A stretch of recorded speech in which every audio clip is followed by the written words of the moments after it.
this is a survey paper about a relatively new literature that has really evolved over the last 20 years.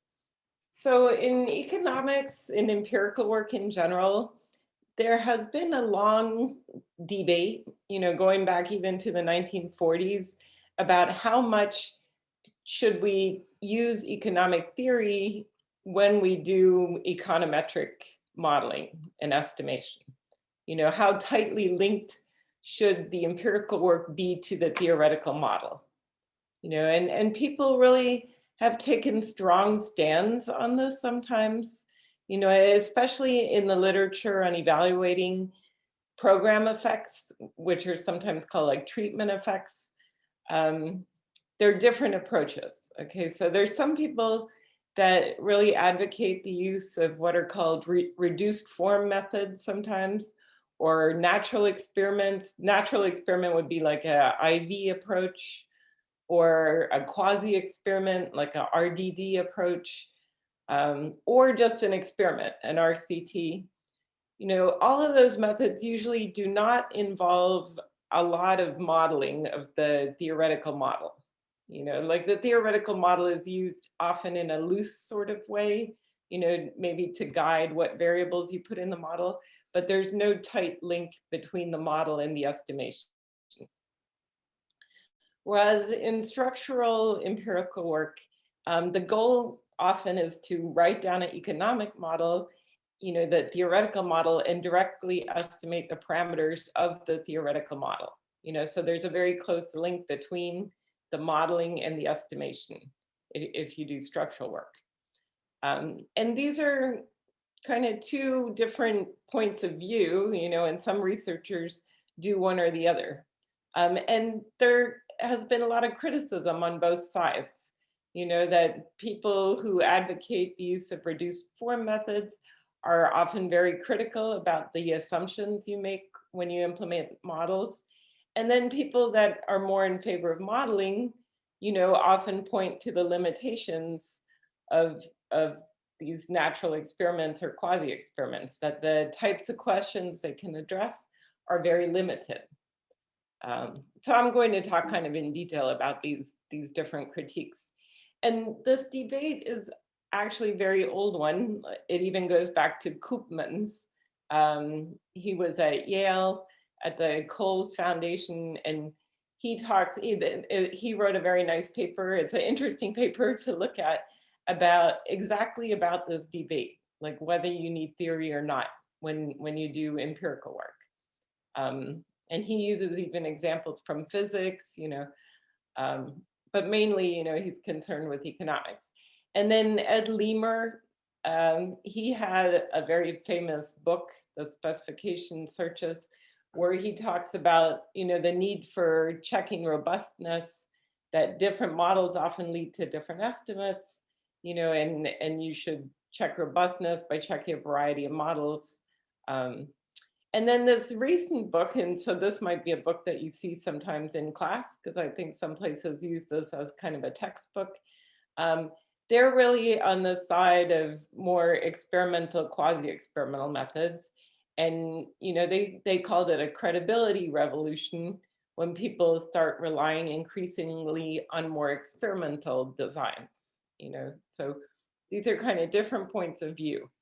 And there's a nice JEL article that Jim Heckman wrote in 2010, where he also talks about building bridges between these different, because it got to be kind of two different points of view with people really disagreeing on both sides, and not a lot of common ground, So, and even you could see this when you send papers to journals, that the editor had, was either a reduced form person or a structural modeling person, and so very different journals tended to publish kind of very different types of papers. So Heckman distinguishes between three different types of problems that you might want to address in your empirical work. So one is evaluating the impacts of interventions or programs on outcomes of the people that receive them. So this is like treatment on the treated. or you may be interested maybe in expanding the intervention. But this is, you see a treatment and you want to evaluate the effect of this treatment on the people that got it. Okay, that's one type of question. And a lot of papers are concerned with that type of question. Then we might want to answer a slightly different question, which is forecasting the effect of this program implemented in one environment if we would take the program to a different environment. So it could be like a different country, or it could be different groups of people. Like you might have a welfare program that has certain eligibility criteria, and you want to extend the program to some other group.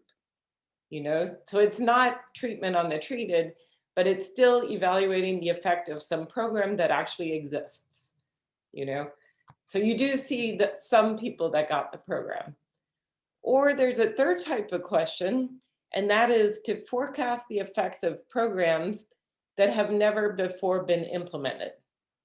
You know, so before you even put the program in place, you'd like to have some idea of what will be the effect and who is likely to take advantage of it, you know?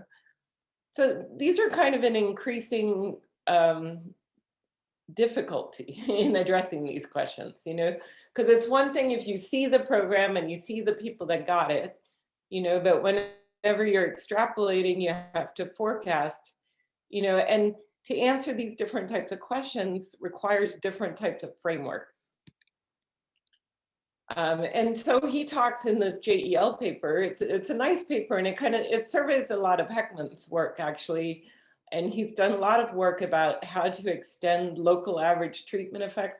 So, you know, if you're familiar with this literature, IV estimators usually will give you what's called a local average treatment effect.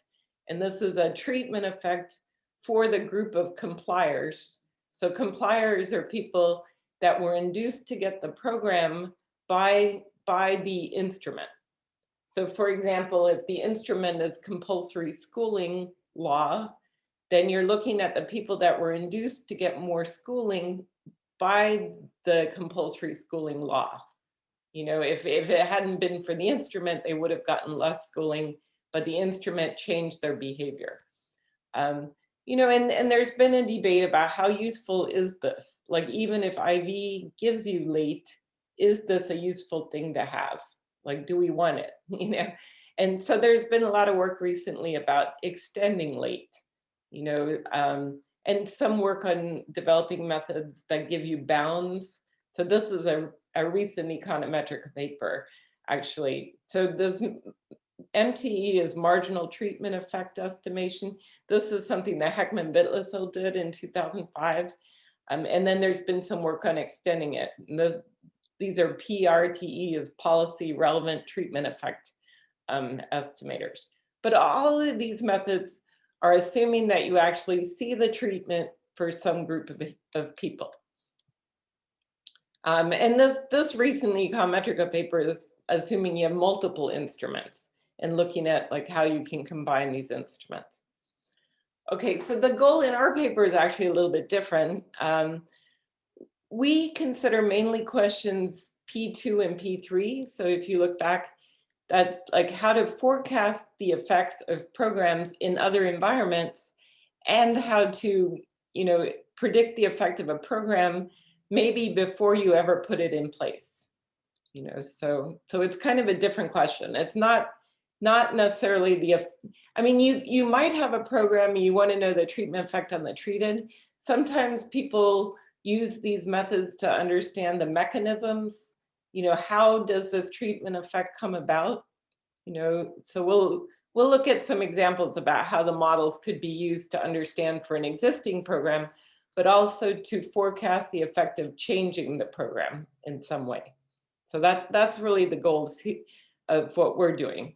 And the models that I'll look at, they specify in more detail the mechanisms for how the treatment effect works. Okay, so you need more modeling if you want to predict the effect of a program before you ever implement it. You know, so it requires different methods. So these are the types of questions that we'll be able to address using these approaches. So you can simulate the program impacts, costs, and take-up rates under different designs. So for example, if you have a welfare program, you could vary the eligibility criteria, or you could vary the generosity of the program, like how much money people get, and you can study how that would affect the impact, the cost of the program, and the take-up rate. Then we'll be able to kind of analyze the behavioral mechanisms, like what generates the impacts, look at the impacts over a longer time horizon, because a lot of times, even if you have an RCT, usually they don't last for that long, because it's really hard to have a randomized control group for many years. So there are very few experiments that go on, for 10 years. Usually they're short term. And we may be interested in the program over a longer term. So that's another use of these methods. Or with some programs, you expect spillover effects that, that even the control group may be affected. So for example, suppose you have a job search program that helps people find jobs, or sometimes they give vouchers that people can give to the company to encourage them to hire that person, like a job subsidy. Those types of programs, if they're implemented on a large scale, they can have effects even on people who are not in the program. So some people could be harmed by it, even if they're not in the program. So you could have spillover effects on other people who are not even participating. So those are like general equilibrium effects. So these are all different types of questions that we will consider, like how to address with these types of models. So let's say you want to extend the program to different populations, or even predict the effects of the program before you implement it. And we call that like ex ante predict evaluation. So we distinguish between the ex post evaluation would be evaluate a program that exists already. Ex ante evaluation is evaluating a program that does not even exist yet. Okay, so, and a lot of times the government has to do this because they have to figure out like what the budget will be, how to design the program, so there are a lot of practical issues before you even put the program in place. So what we do in this paper is kind of survey a new literature that uses both RCTs and structural modeling. So quasi-experiments and RCTs. I'll have some examples of each. But really kind of combining the two types of data and with modeling, and then trying to address the questions on that previous slide.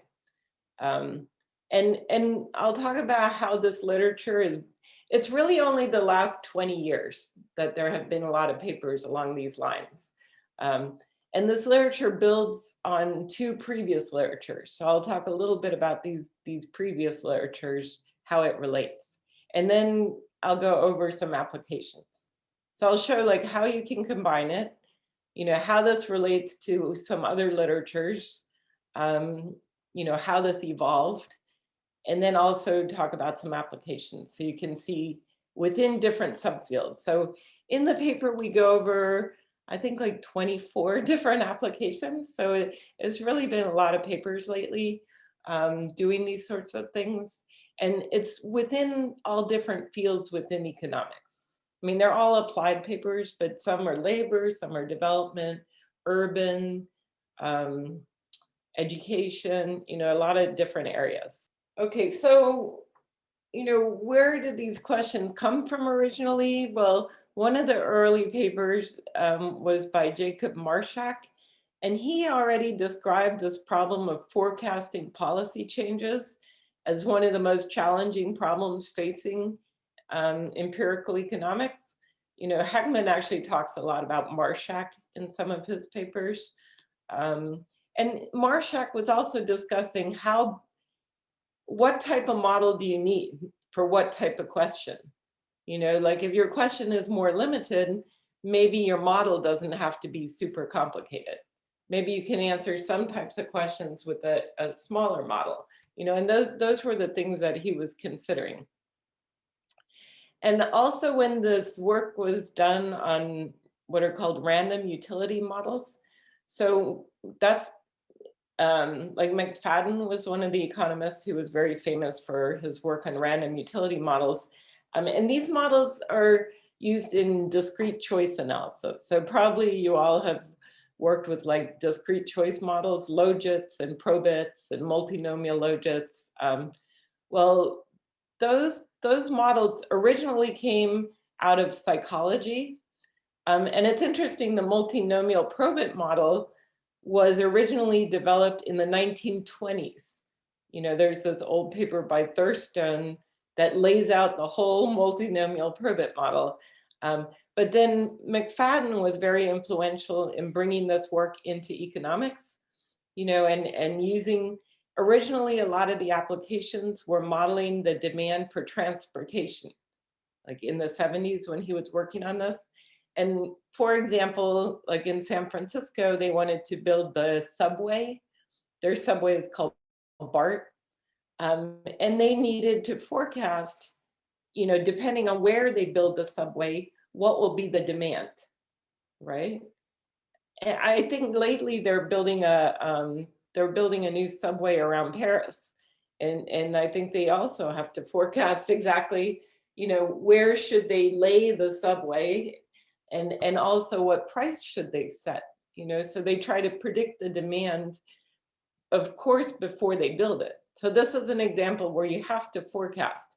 You know, you can't just build it and then see what the demand was and move the subway, you know, so sometimes you have to do a forecasting problem.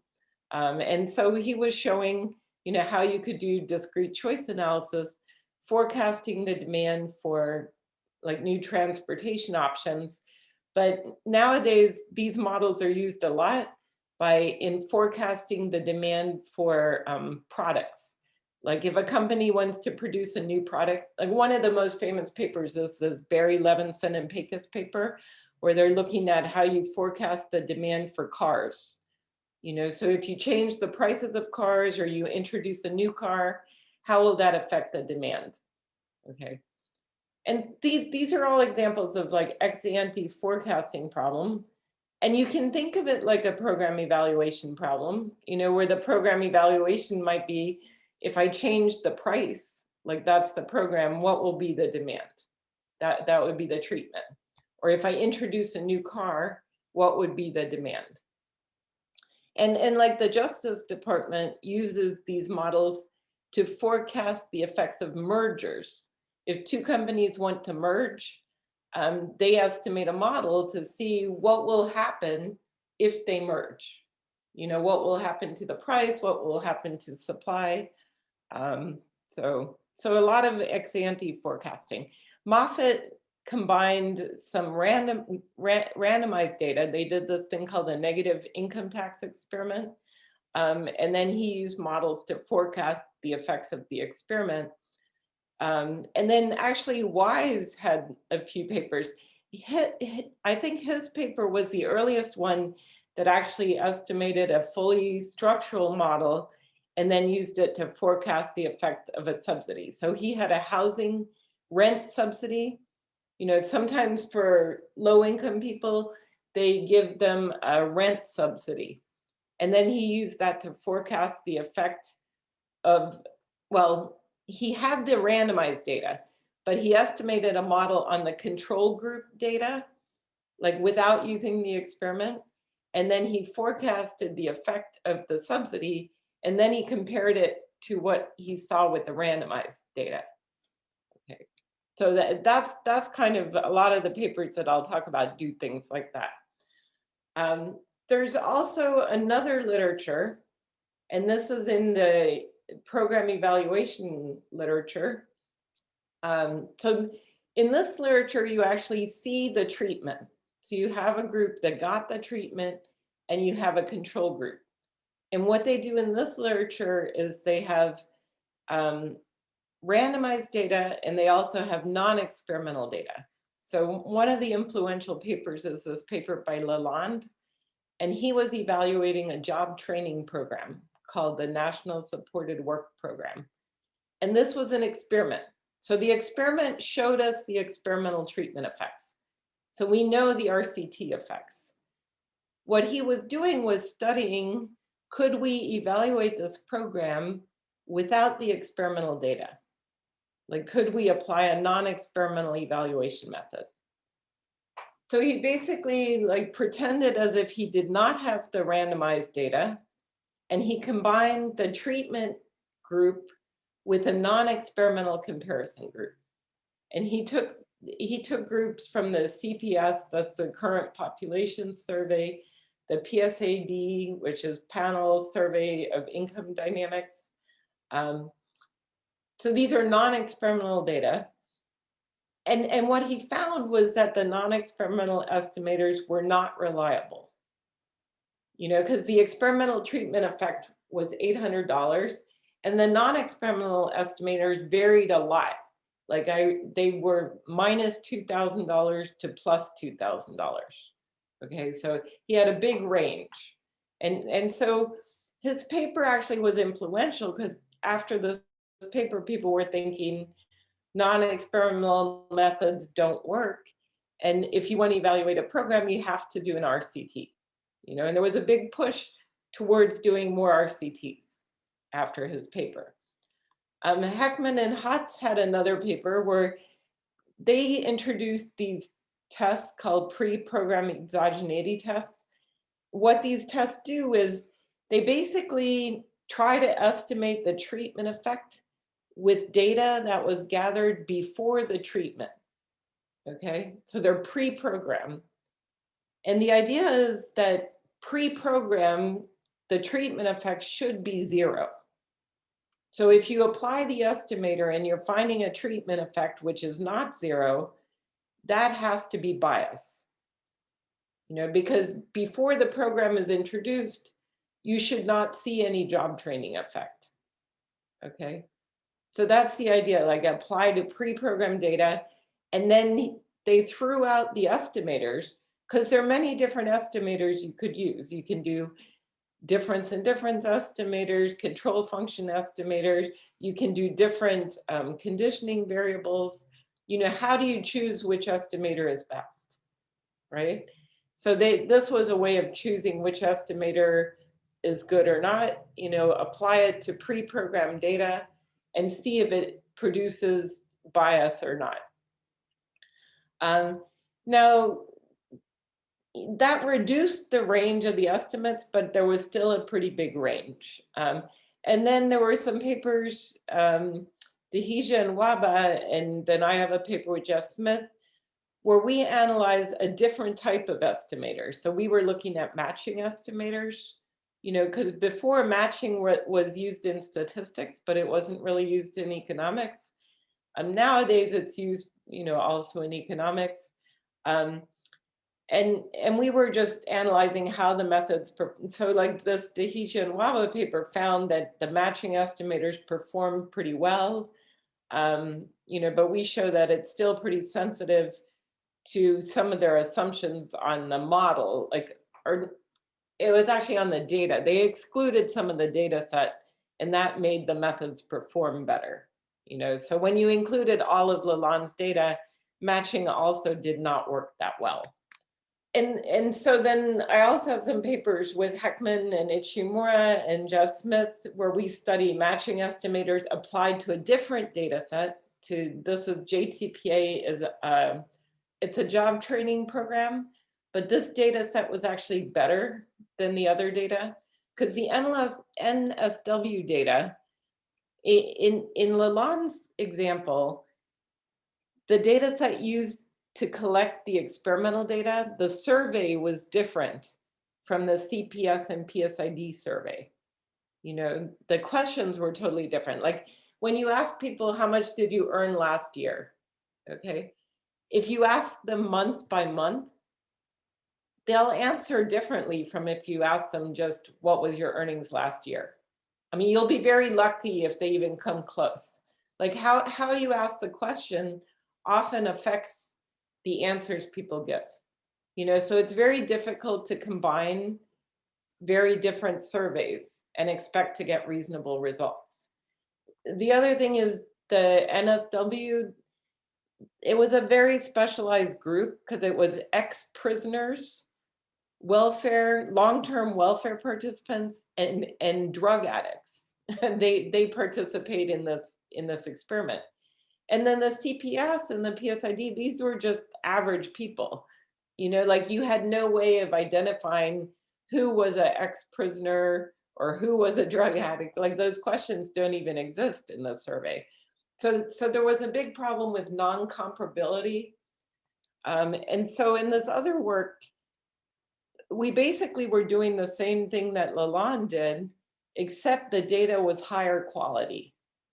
That in this case, the survey was the same. We also have randomized data and we have non-experimental data, but the same survey was used to collect the data. They lived in the same labor markets, and they had much richer variables. And we actually find the estimators, the non-experimental estimators, perform much better when the data are high quality. So a lot of what people were attributing to bias was actually low data quality. Because how good your results are kind of depends on how good your data is. It's not just the estimator, because the estimator is not a miracle that can compensate for bad data. That's kind of what we found, that the data is really important. So, and then there have been some other papers along these lines. I mean, I've written several papers. We have a paper that looks at Head Start, which was also an experiment, and we combine it with non-experimental data, but looking at totally different outcomes. It's like children's test scores.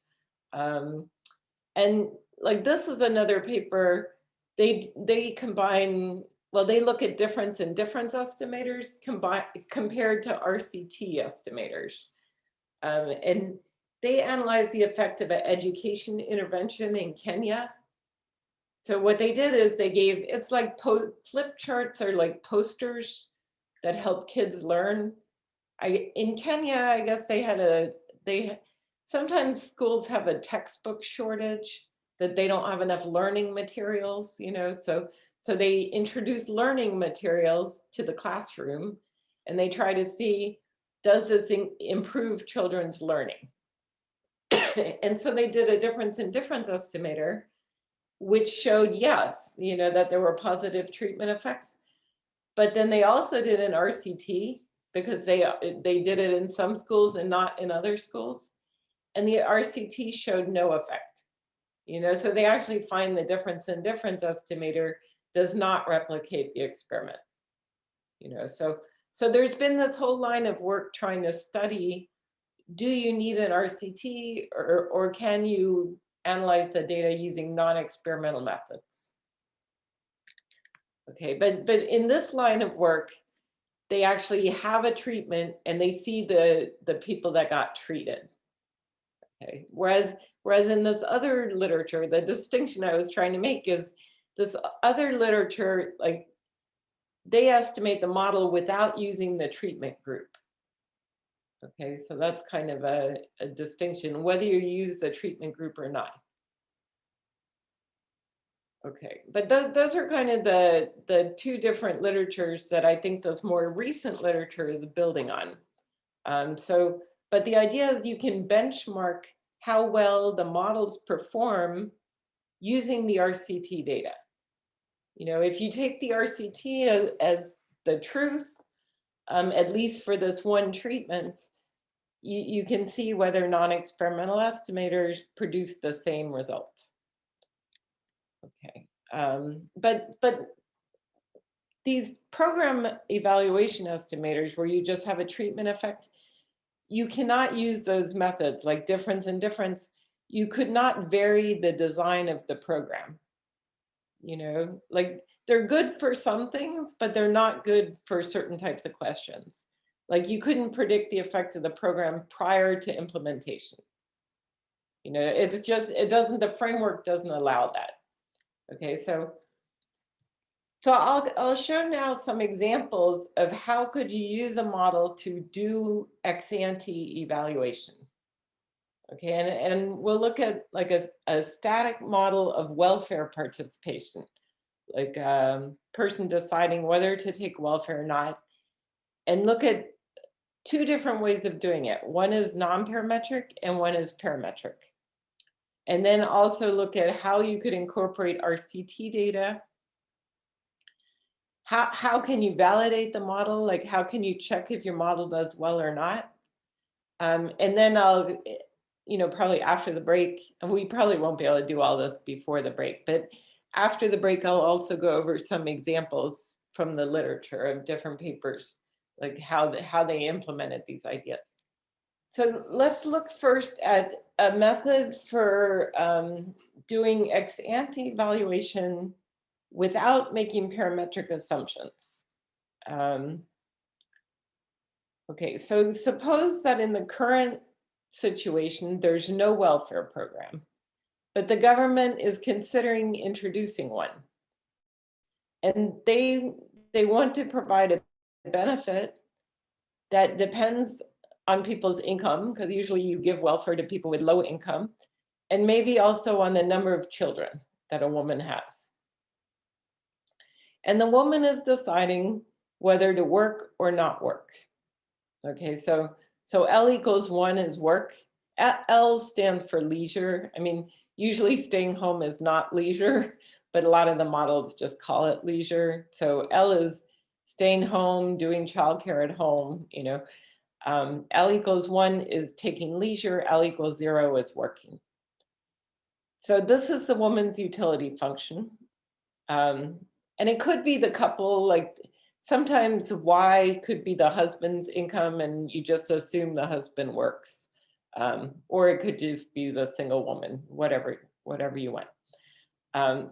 So C is consumption, and epsilon is an unobservable that shifts the marginal utility of leisure relative to consumption.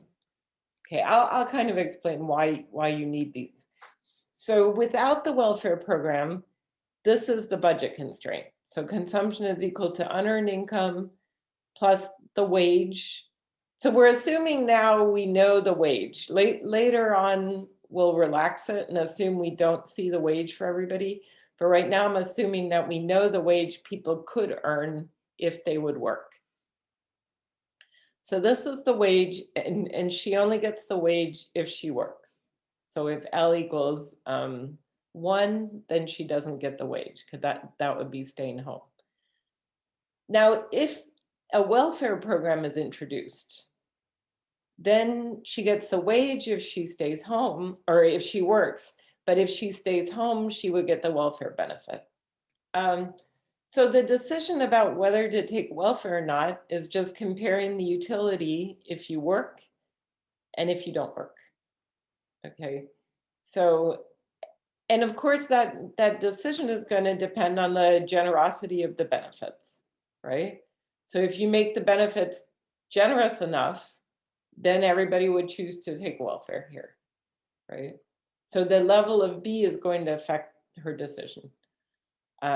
Later on, we'll introduce what's called a stigma effect, because some people may just dislike taking welfare, so you could introduce that in the model, that you just don't, that some people may choose to stay home and not take welfare because they just don't want to be on welfare. So that's the stigma effect. Right now, we don't have that, but later on, I'll put a stigma effect in. Okay, so the take-up rate, so that's how many people choose to take the program, will depend directly on how many people choose not to work so far. Now, you can actually come up with a non-parametric estimator for this. And so the way you could do this is you can rewrite this budget constraint. Actually, this budget constraint here. So if you add and subtract, let's see, I probably should write. So see here, that's B times, well, it's on 2 different slides here, but if I add and subtract this B by itself to this equation here, just add and subtract B, then you can rewrite this budget constraint in this way, okay? So that tells you that the woman considering this welfare program, her decision problem is analogous to another woman that has higher unearned income and a lower wage rate. Okay. So if I wanted to predict how a woman would react if offered this benefit, what I could do is just look at other women that currently have income Y tilde and wage rate W tilde. That's the idea. So it's because this program can be represented as a simple shift in the budget constraint. You know, you can actually do this non-parametrically. And so we have this paper where we propose, and we actually try this out for a program. So if H is the hours, it's 1 minus L. So H is 1 or 0. Either you work full time or you don't. So here it's not the actual hours, it's just either you're working or not. So this would be the average working rate for women that have a higher income and a lower wage rate. So for the idea behind this estimator, let's say I have a woman, we observe her unearned income is YJ and her wage is WJ. Then I look for other women that have unearned income that's higher and wage rate that's lower. And I look at how much are they working. So that's my prediction of how much this woman would work if she faced that different budget constraint. Okay, so of course this assumes that there's no important unobservables, you know, that because maybe these women are different in unobservable ways. If you have enough data, you could condition on lots of things. You could, you know, hold constant education level, number of children, you know, whatever things you thought were relevant, you could introduce as additional conditioning variables. Okay. So this method is something we propose this and we try it out, but you see that the applications are kind of limited because you need to be able to represent the program as a shift in the budget constraint. Okay. And not every program can be represented that way. Okay. But in this case, we call this approach structural non-parametric. Okay. Because you have a model and you're using the model. You know, we have a model that she's maximizing utility. We write down a utility function, but we're not imposing a restriction on the shape of the utility function. You know, we're not making assumptions. The only assumption we make is what is the budget constraint. Okay. So it's a structural model, but it's non-parametric because you don't have to impose that many assumptions.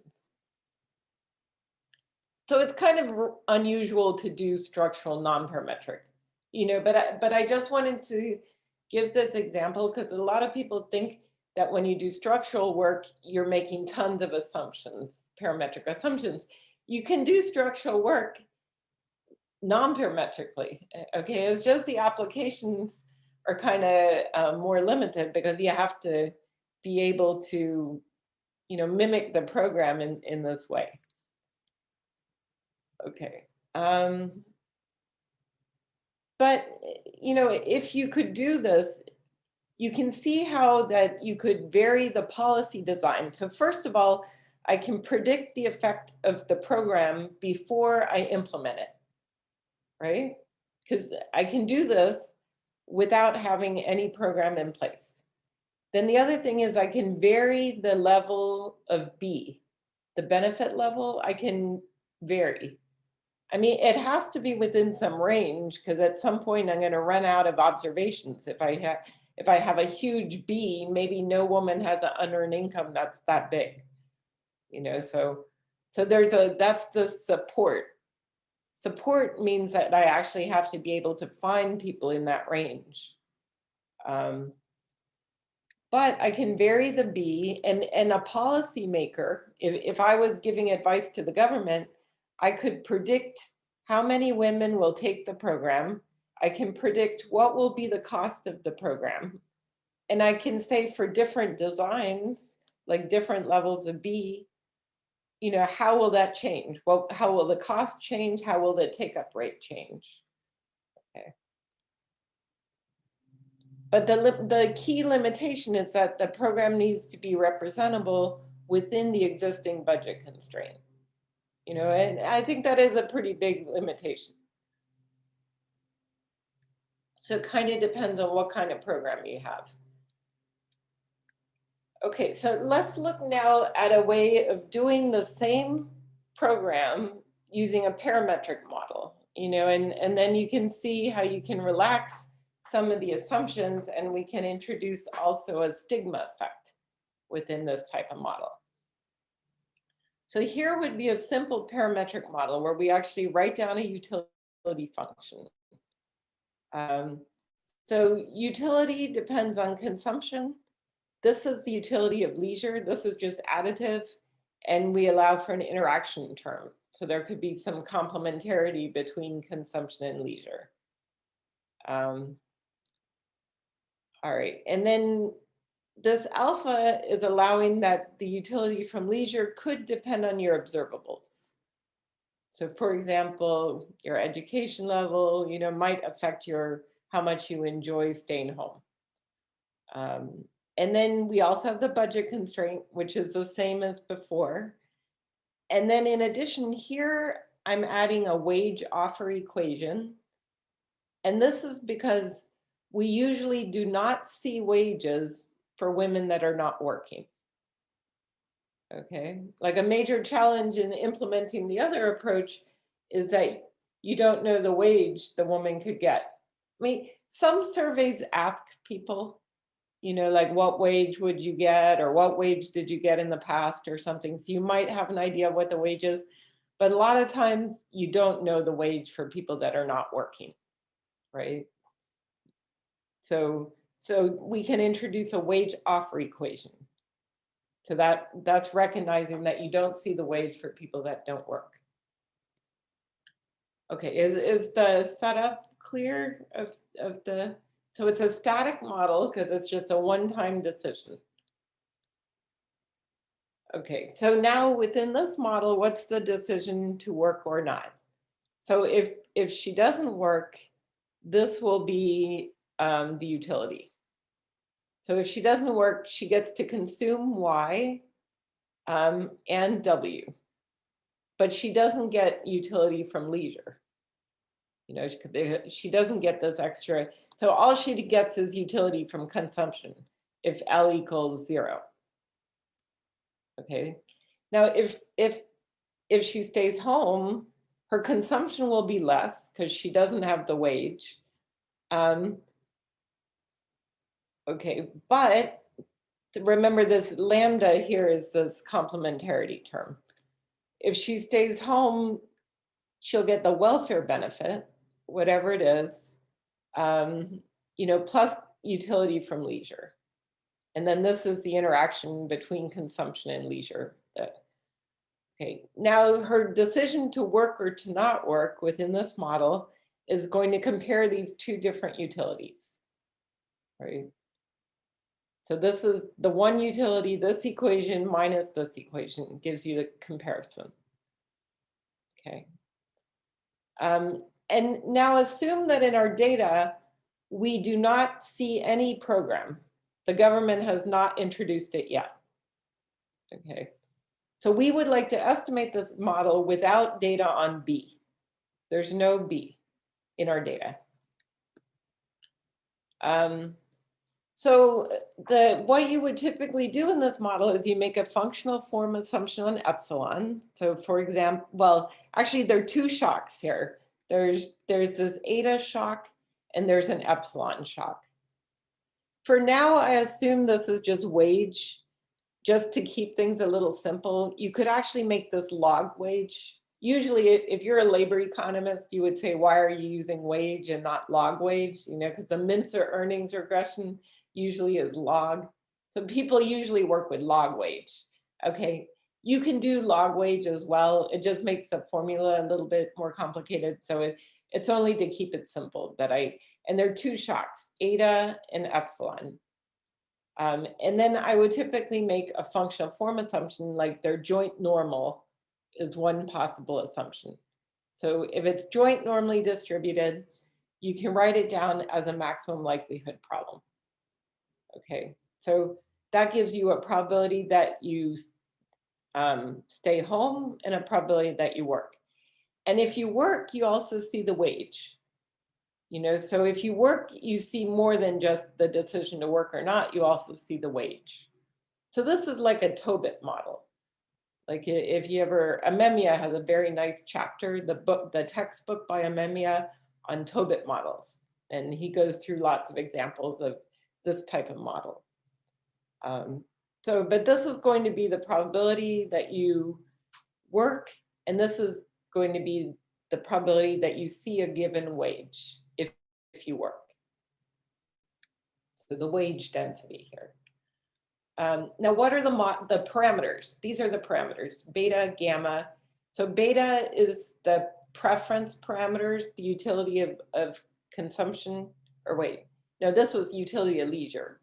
If you look back at, these are the parameters. And our goal is we need to estimate all the parameters, beta, lambda, gamma, and then the parameters of the variance covariance matrix. Okay, that's the goal, to get all these parameters. And we can estimate all these parameters without the welfare program. Okay, you don't need to have any B to estimate them. So for example, if you probably learned in some class this Heckman two-step correction, you know, for a wage selection problem, if you have a wage with selection, well, I mean, Heckman's famous paper showed how to get these parameters, that you can get gamma and you can get sigma squared eta, so the variance of the wage. So if you do a wage regression with the control, I mean, actually, you don't have to do this Heckman correction. You get it all from the maximum likelihood. If you do this likelihood problem, all parameters are identified. This is just kind of an intuition. If you're familiar with, you know, Heckman's approach, you can also get it this way. So, and if I have an exclusion risk, so in this model, the Z, like if you look at the Z and the X is here and Z is here. If X and Z completely overlap, then I would say I don't have any exclusion restriction, right? But a lot of times X and Z will not be exactly the same. You might have some variables in X that are not in Z, and you might have some variables in Z that are not in X, okay? And those types of variables are called exclusion restrictions.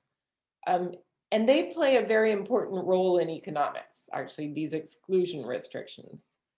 They're a little bit like instrumental variables, you know, like instrumental variables usually are exclusion restrictions because, you know, they affect participation, but they don't affect the outcome directly. You know, that's like an exclusion restriction assumption. So here we need similar types of assumptions. So if I looked at data on work choices, you know, just do you work or not, just the probit model, I can get beta over sigma psi, gamma over sigma psi, and this lambda. But if the X and Z are overlapping, then I only get beta minus gamma over sigma psi. Okay. Because if all of the X and Z's are the same, you know, then I won't be able to separate beta and gamma. But if I have at least one exclusion restriction, so in this case, what I need is something, let's see, to identify the sigma psi. So I cannot identify everything without an exclusion restriction. okay? But if I have one exclusion restriction, so let's see.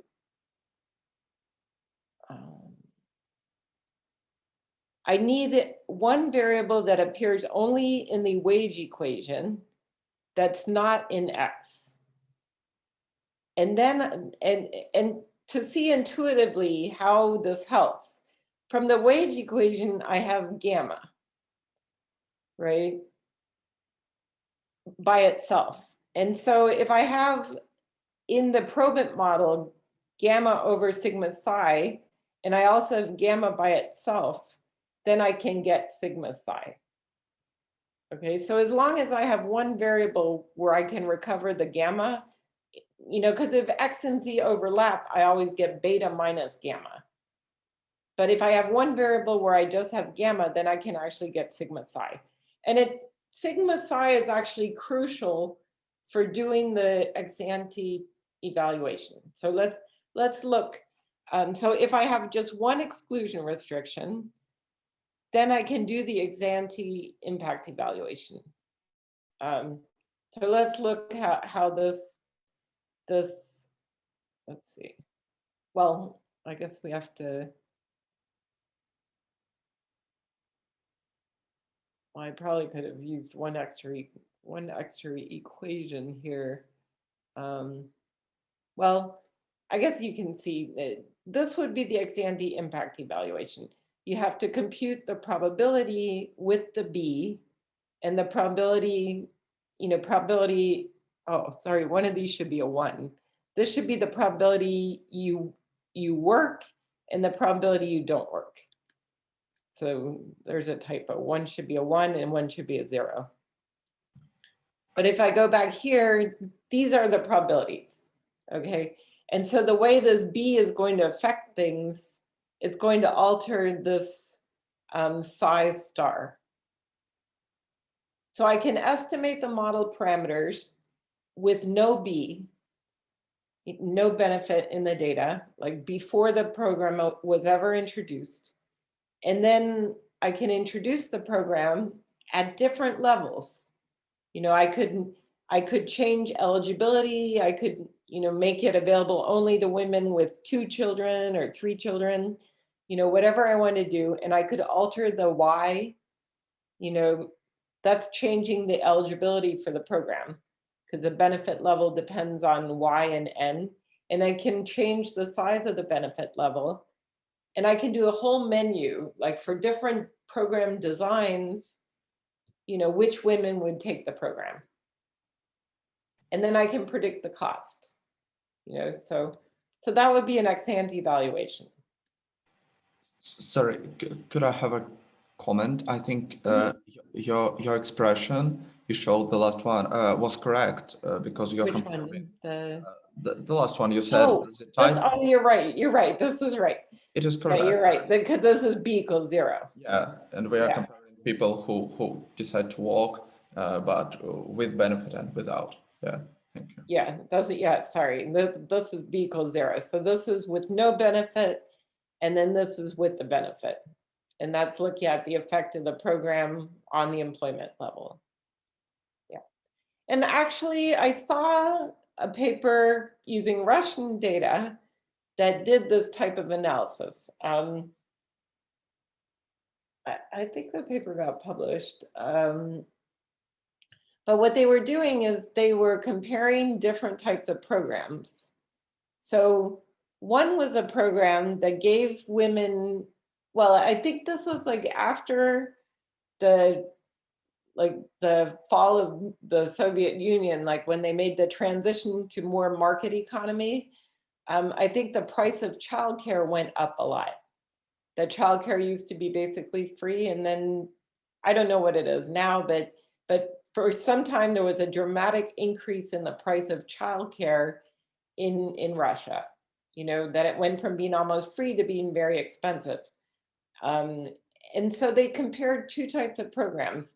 One was a program that gave women money if they worked, because it made it hard for women to work. So women's employment fell. So one program gave them money if they work.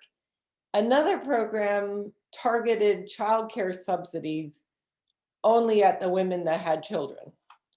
You know, so if that was the main barrier, and they actually found that was more effective because childcare was the main barrier, you know, and they were doing this type of analysis actually using Russian data, comparing different types of programs and altering the benefit levels, you know.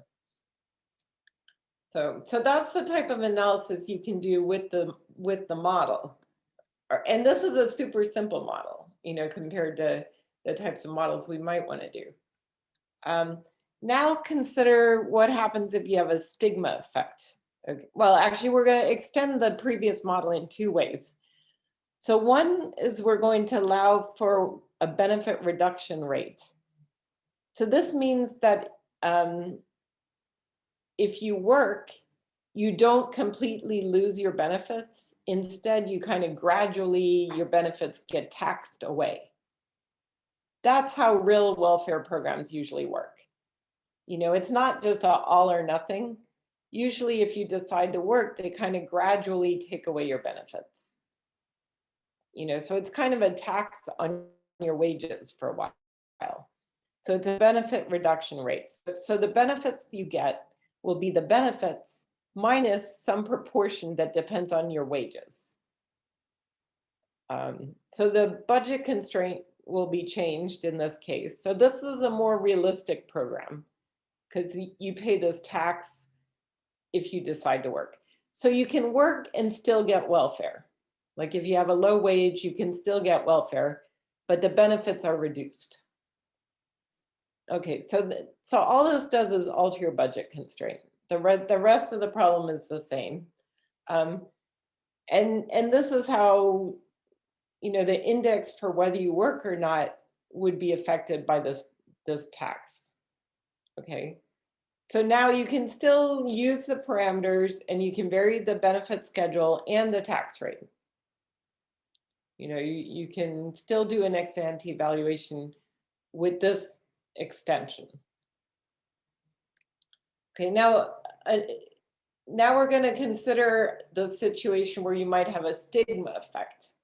Okay, because so far I showed you that you can estimate the model without any benefits in the data. So that's like only using controls. There's no treatment group. We're only using the control group data so far. Now I'll consider a situation where that's not possible, and that's if I introduce a stigma effect. Okay, so suppose the government introduces a welfare program and they implement an RCT. Okay, so they want to study the effect of the program. So a lot of times they do this. I mean, in the US, I don't know if this is common in all countries. I have no idea if Russia does a lot of RCTs, but the US does, and I've worked with some like South American countries, like Mexico and Chile, and they also do a lot of RCTs. Okay, and of course, like in Africa, they do a lot of RCTs, but it's mainly US researchers going to Africa and doing field experiments. Okay, so the government considers doing an RCT. They choose one benefit schedule, you know, choose one eligibility rule, so single women with children, and they randomize them. And they find an experimental effect. Okay, and they also gather a lot of data about these women on wage histories, income, fertility, marital status, and employment. Okay, so after this is done, you know, some researchers would say if you want to vary the program, you have to do more RCTs. You know, but RCTs are usually very expensive, and it's not always possible to do all these different levels of benefits. And I mean, occasionally there are some randomized controlled trials where they do maybe 5 different treatments, but usually it's not that possible to do large scale experiments with a lot of variation in the design. You know, it's because of feasibility and cost. Sometimes it's also ethics. Like in Mexico, they consider it unethical to offer very different versions of a program to different people for random reasons. You know, so some governments are against doing this for ethical reasons. So, but some people take a very strong standpoint and say, you can't do anything else with these data, okay? But what we suggest in this paper is that you can use the RCT data to implement these models and to actually get a better model. Like there are ways of combining the RCT data with the modeling to learn about how well the model performs, and then to be able to use the model for other purposes, like varying the program design. Okay, now, because in implementing models, one of the most difficult questions is model selection. You know, like you can always write down a model, but the problem is, how do you know if it's a good model or not? You know, and what people normally do, like if I estimate these models, a lot of times you write down a model, you implement the model, then you look at the fit. Like you might do simulations, see how well it fits the data, but then when it doesn't fit, you go back and you add more features to the model. It's kind of an iterative. I mean, people do this with regressions too. I mean, and probably everybody has told you at some point it's not a good idea. You know, like if you run a regression and then you just take out the variables that are not significant, you know, I mean, if you do that, then the standard errors are wrong, you know, because it hasn't adjusted for the fact that you took out these variables. I mean, there are procedures to correct standard errors, or there are procedures like lasso or something, ridge regression, or things that explicitly allow for that, you know, but that sort of process of altering your model in response to the fit is called data mining. You know, and the difficulty with data mining is people often put in a lot of parameters just to fit the data. And it doesn't mean that that's going to be a good model. You know, you might have very different models that fit the data equally well if researchers engaged in a lot of data mining. And then the standard errors are not correct if they don't account for this iterative process. You know, and it's hard to account for it. That's the problem. Because the models are complicated, you know, you cannot easily do bootstrapping or something with a very complicated model. You know, so there are a lot of challenges in implementing models, you know, but the main one is, how do you know if it's a good model or not? You know, so what you can do if you have RCT data is you can actually do an additional thing, which is do a holdout sample approach, an example of, and examine the out of sample fit. So in addition to within sample fit, I can also do out of sample fit, okay? And whether you can do a holdout sample approach and which holdout sample to use depends partly on what type of model you have. Okay, so let's consider this welfare model where we now also introduce a stigma effect. Okay, so the stigma means that you just feel bad about taking welfare. That's what stigma is. Like, you just don't want to take it. It's like a public handout. You know, some people don't want to be on welfare. There are actually a lot of people like that. Like in the US, they have food stamp programs. They have all sorts of programs where people qualify, but they don't sign up. So how do we explain why they're not taking these benefits? You know, one possibility is they don't know the program exists, or they don't know that they qualify for it. Like that could definitely be true. But also some people just don't like taking money from the government. Like they don't want to be on welfare, you know. Okay, so here, this is the new parameter which captures the stigma effect. So P equals 1 if the woman takes the program. Okay, P equals 0 if not. And this is the stigma effect that can vary by people. Okay. So it's like a disutility from participating. Actually, the first person to talk a lot about stigma was Robert Moffat. He argued that stigma was important in understanding welfare participation decisions. Okay, so if the program was offered to non-working women, now this would be your budget constraint. And there are now 3 options. The woman could choose to work and not take welfare. The woman could choose to stay home and take welfare, and then this would be the utility, or the woman could choose to stay home and not take welfare. Okay, so here you can see she incurs the stigma effect if she stays home and takes welfare. If she stays home and doesn't take welfare, she doesn't get the benefits and she doesn't get the stigma effect. Okay, so to estimate the stigma effect, you have to have data on treatment group. You know, like you cannot estimate this model without observing anybody in the program.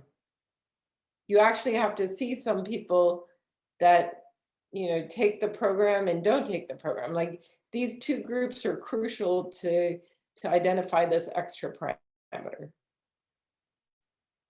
The previous model we could estimate before the program ever existed. Like we didn't need the treatment group. But this model, you actually need the treatment group to be able to estimate it. Okay, but if we see the treatment group, so we see people who are eligible for the program but chose not to take it, then we actually can estimate the stigma effect. Okay. Okay, so the holdout approach. So what are different ways that we can validate the model, like whether it's good or not? So these are 3 different methods. So Lemur, in his book on specification searches, he suggested to implement many different models and check robustness.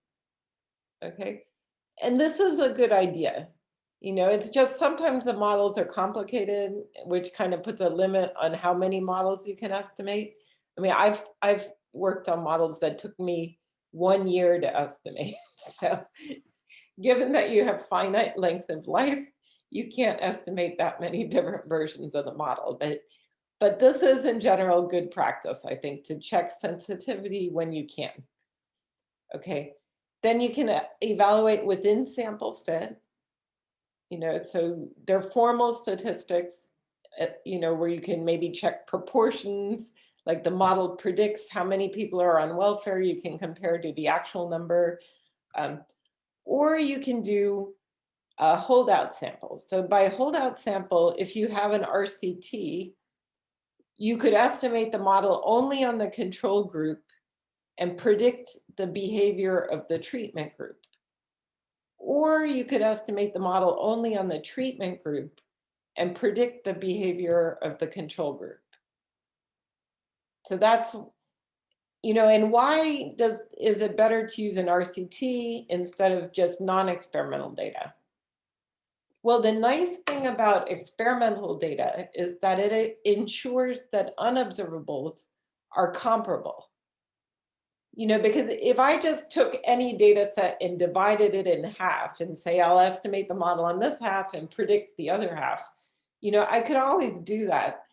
But you might worry that the unobservables are different. Like if I estimate the model, say, on 2 states and predict the behavior of a 3rd state, I mean, it's probably better to just randomly divide the data in half and then, you know, do this kind of holdout sample.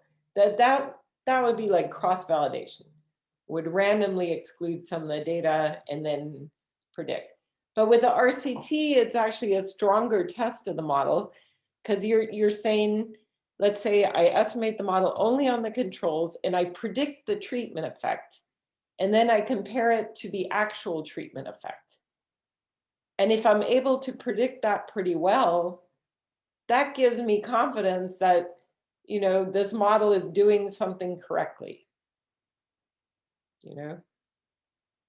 And that's what this like recent literature, there are a lot of papers doing this type of approach. Okay, combining RCT data with the modeling.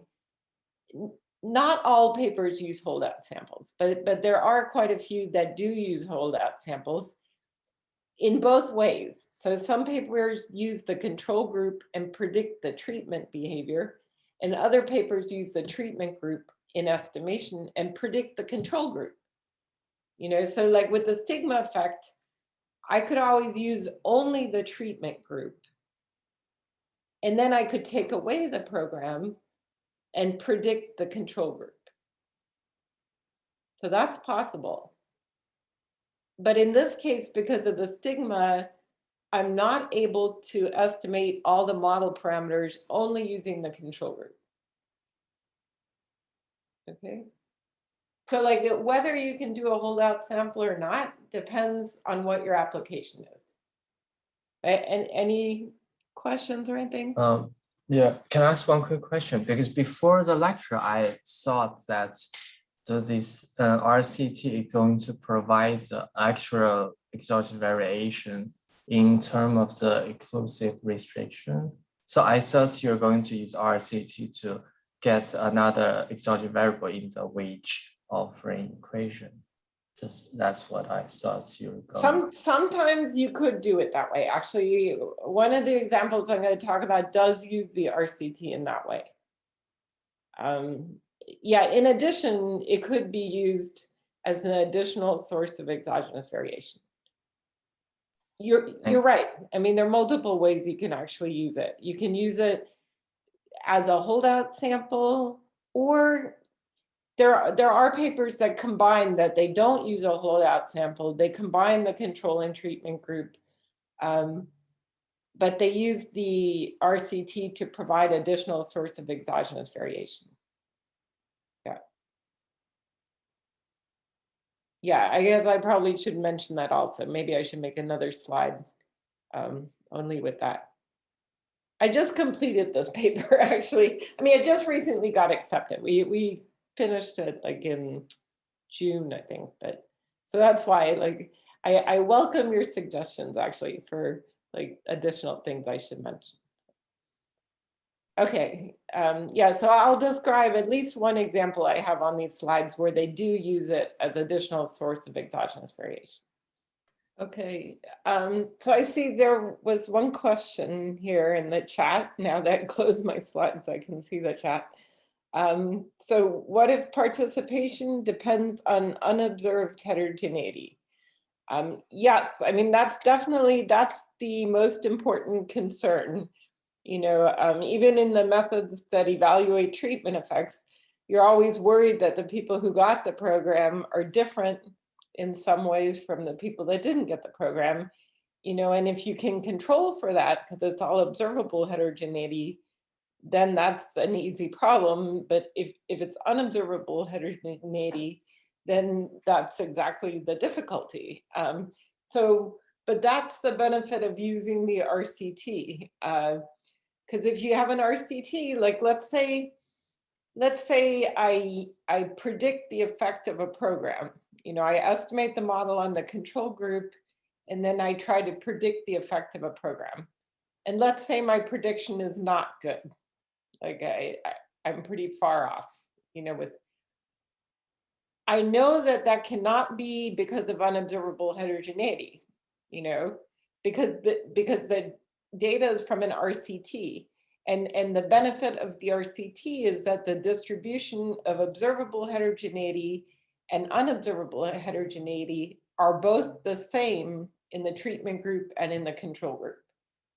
Okay, so I know that if my model does not predict well, the reason is the model is bad. Like I can't just say, oh, the reason is that there's unobservable heterogeneity, you know, because the RCT guarantees that the heterogeneity distribution is the same in the treatment and control group. So that's exactly the benefit. I mean, you could do it a different way. Like there's a paper by Keen and Wolpen where they analyze the effect of welfare programs in the US and they estimate their model on 5 states or maybe 4 states. and then they leave out Texas, and then they use the model to predict welfare, like take-up behavior in Texas, okay? So that's not the RCT, okay? And in their case, the model did pretty well predicting Texas, you know, but it could have happened that the model did not do well, you know? Actually, there's a paper that we have in the survey where the model did not do so well. I think I think her last name's Choi. She was a graduate student at Princeton, and she also did a welfare model, and I think it was Vermont and Minnesota or something, in 2 different states. And she estimates the model in one state and tries to forecast the behavior in the other state. And she finds it does not forecast well, you know, that the model, and in that case, we don't know if the reason is that the model is bad or that that state is just very different in unobservable ways that are not captured by the model. Okay, so that's the challenge. Like, you could always do some sort of validation without using an RCT, you know, but it's hard to isolate whether the problem is the model or due to unobserved heterogeneity. And then the point that was raised before the break is definitely, I think I didn't really emphasize it, but I should have, that there is a trade-off, because if you leave out some of your data in estimation, then you're not using that variation, right? Because you can think of every problem, you can pretty much think of as a generalized method of moments problem. You know, regression gives you moments, likelihood gives you moments. You know, you can think of every problem as a GMM problem. You know, it's kind of a unifying framework. And so if I don't use my treatment data, it's like I have moments that I'm not using in estimation. You know, so, and usually additional moments will reduce your standard errors. You know, if you don't introduce additional parameters and you just have extra moments, you can only do better. You know, unless the moments are wrong, then you don't want to introduce moments that are wrong. But if you had additional valid moments, you know, you should do better. So there is a trade-off. There's like a tension. Either I could use all the data in estimation, and then I'm using all the variation in the data, you know, which should lead to more efficient estimation, or else I can leave out some of the moments, and then I can, you know, just use a holdout sample approach and use that as out of sample validation. Like if I didn't do data mining, like suppose I just had one model and I don't touch it, I don't, like, you know, iterate back and forth looking at the data, then the standard errors from that model should be fine. You know, within sample fit should be fine. You shouldn't, you wouldn't necessarily have to do any holdout sample. Like, the main reason for doing the holdout sample is because of the data mining issue, you know, which unfortunately, when models get pretty complicated, like either in macro or in micro, it's very common to kind of alter the model to try to fit the data better. You know, like you estimate your model, you see that there's some features it doesn't fit very well. And then of course you want to change your model because you say, oh, if I would only introduce this part, you know, then I would be able to capture this. You know, usually when you look at the fit, you can kind of get an idea why your model is not fitting in certain ways. You know, it's very difficult to anticipate in the beginning, this is what my model should look like. You know, a lot of times you kind of have to look at how simulations, how they match the data, and then you say, oh, you know, these people are not fitting very well, and I should introduce this interaction term, or, I mean, that's just, I think, realistically how research proceeds sometimes. And that's what makes within sample statistics less useful if the model was developed that way. Okay, so let me share, but I think both those points, you know, the unobserved heterogeneity is important, and then also there is a trade-off that you're not using the exogenous variation from the treatment group. And that's why some of the studies do not use holdout samples. Some of the studies just combine the treatment and control group and use both groups in estimation. Okay, so I think these are just, given your application, decisions you have to make, like given, and it'll really depend what your data is, how big your data set is, because if you don't have a very big data set, then maybe you don't want to just estimate your model on half your data. Like you already barely have enough data, So there are a lot of different things that go in, or if you have a stigma effect, then you can't hold out the treatment group. You could think about holding out the control group. But whether you want to do it or not, if you think that that is a major cost in terms of not using that variation for estimation, then you may not want to do it. So our purpose in the survey is more to review different things that people are doing, like a variety of approaches, just to kind of illustrate the wide range of ideas, how people are combining experiments with modeling, and which approach. It's not that there's one right answer and one wrong answer, that it's always better to do this, because it'll really depend on what your application is, But I think this is kind of a place to start, like thinking about these issues. Oh, and then another possibility, you could do a holdout approach and then later incorporate the data.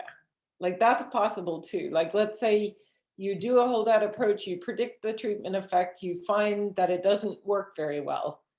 Well, then I could modify the model and then include the treatment group to use that variation. I mean, I lose the ability to do an out of sample fit test after that, but I could first hold out the sample and then later go back and re-estimate the model using all the data. I mean, it's more work, sometimes these models take a while to converge, but I can definitely do that. Okay, so now let's look at some experiments. So there were 4 papers. Well, actually, we have 5 papers, but 4 that were all about education and 1 paper is about consumption, but using data from the Progressa experiment. And Progressa, I have actually worked on this program since 1998. I first went to Mexico and I worked with the government when they were setting up the experiment. Like I was the consultant on how to do the experiment, because they wanted to have an outside person to like give advice on how they were doing it. And what this experiment, it's now pretty well known. Like there are more than 100 papers written using these data. I actually have another JEL paper with Susan Parker where we surveyed the literature about Progressa, because there's a lot of papers now about this paper or about this program. What the program did is it's called a conditional cash transfer program, and it gives grants to mothers to encourage their children's school attendance. So the mothers only got the money if they put their children in school. That's how the grants work. And the money amounted to about 20% of average family income. So it was a substantial amount of money. And it's a welfare program, but it's a new type of welfare program because it was supposed to reduce current poverty and then also increase schooling levels of the next generation. So it really has these 2 goals, like reduce current poverty and future poverty by increasing human capital. And Brazil and Mexico were the first 2 countries to do these sorts of programs, but the Mexican program was implemented as an RCT. And so that's why this program got a lot of attention.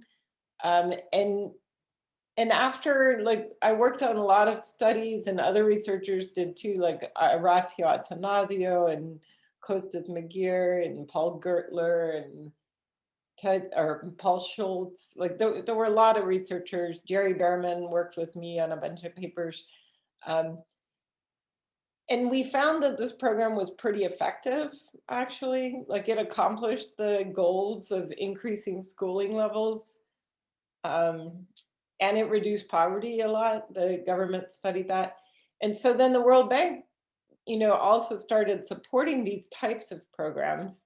And they spread very quickly all around the world, because the initial effectiveness demonstrated meant that a lot of other countries adopted similar programs. And now there are 60 countries around the world that have these types of programs.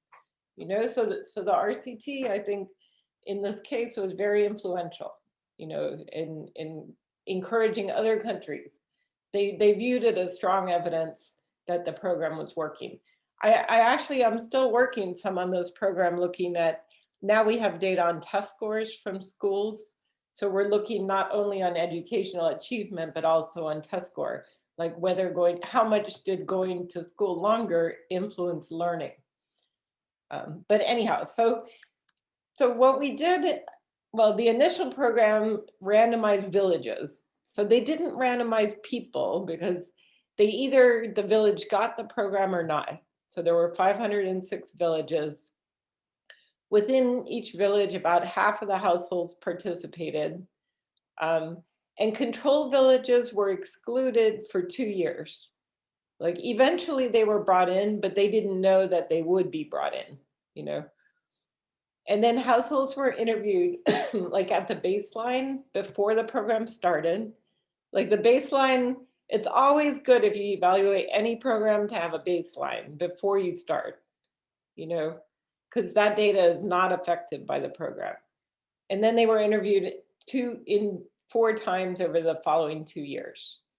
Okay, and then the RCT, we studied many different outcomes: school attendance, grade progression, consumption, health, also things like self-employment, lending to relatives, migration. Like there are papers on all different topics.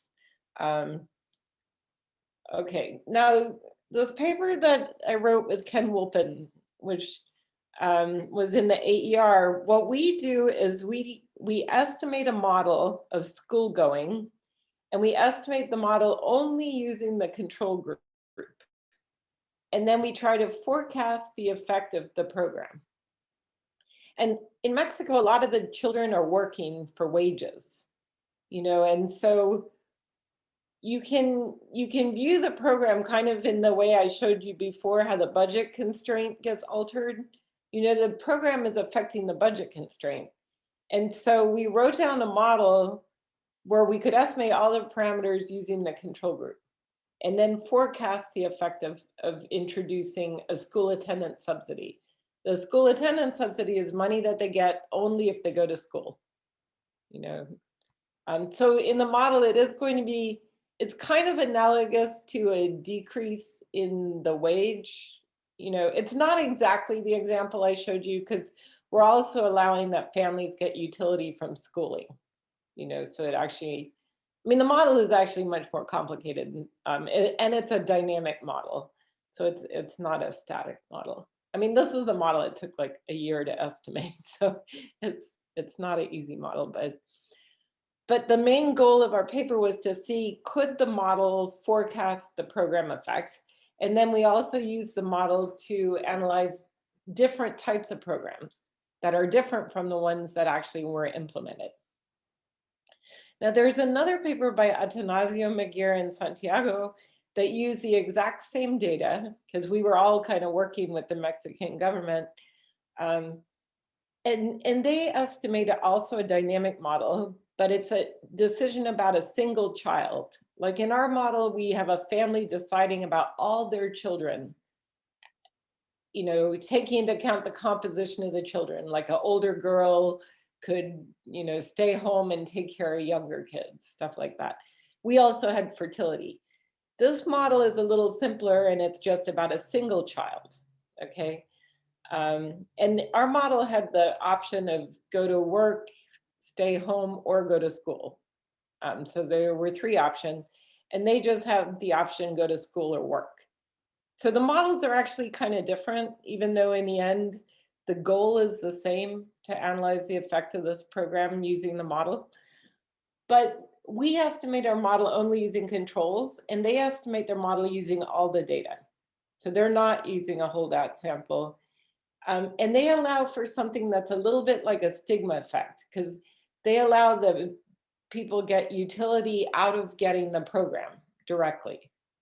So it's kind of different, you know. And then we wrote another paper where we do this non-parametric evaluation, which is similar to what I showed you earlier for the welfare example. So where the goal is the same, to predict the effect of the subsidy, but it's a totally different approach, like using a static model and using this trick about the budget constraint that I was showing you. And then there's this other paper, which also uses a static random utility model of the decision to go to school, to work, or to combine schooling and work. So the other two models, like these models here, did not have the combined option. Okay, so all of these models are estimated using the same data set. So it's like 4 different approaches to analyzing the same question with the same data, but 4 different modeling approaches. So this is from our paper, just to give you an idea of, because we find that the model does pretty well in forecasting. The average program effect on years of schooling was 0.6 years, and the program comes very close to that. And then, I mean, it forecasts a little better for girls than for boys. I mean, we look at different subgroups, but this gives you an idea of then the other, we call these sometimes counterfactual programs. They're programs that are different from the one that was actually implemented. So they're like counter the fact. So people call them counterfactual programs. So this is the original subsidy. So this is without the subsidy. This is the original subsidy. So you can see the change is about 0.6 years, right? In between the baseline is no subsidy, and this is the subsidy as it was implemented, not using the treatment group. Okay, so we estimate the model only using controls, and we actually come very close to forecasting the treatment effect. And we look at a lot of outcomes, also like percent that complete 6th grade, percent that complete 9th grade, program cost. So the cost without the program is 0, and then we compute with the subsidy. This is in pesos. So we compute the program cost. We found no effects on fertility. You know, it was a short program, so this is something the RCT probably you couldn't even measure, but we did not find effects on fertility. But then we did all these different variations of the program. Like we did 2 times the subsidy. So if I made the subsidy twice as generous, and then also made the subsidy half as generous, you know, how would the impacts be different if I altered the program design? Then we did a restricted subsidy. So what this does is so the program gave the money to children starting in grade 3, all the way up through high school. But in grades 3 to 6, almost all children were going to school anyways.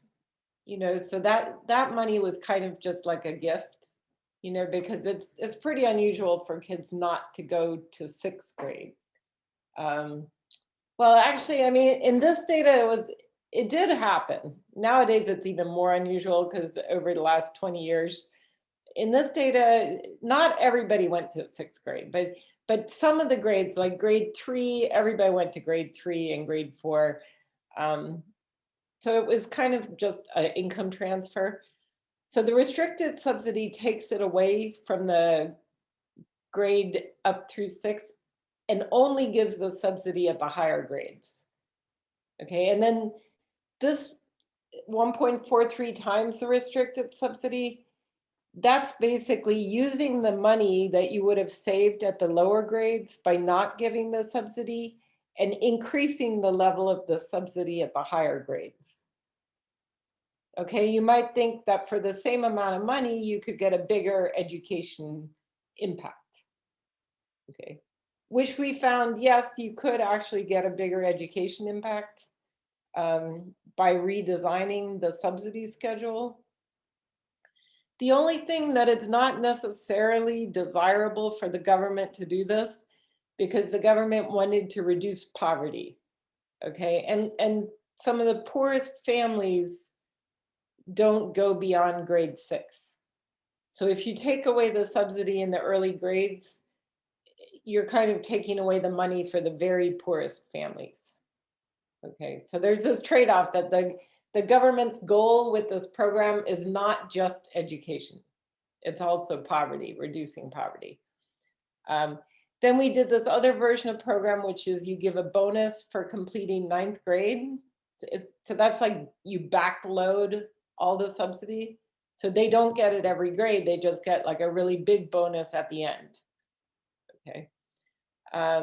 Then we did things like building a school in every village, because our model included distance that the kids have to go to school.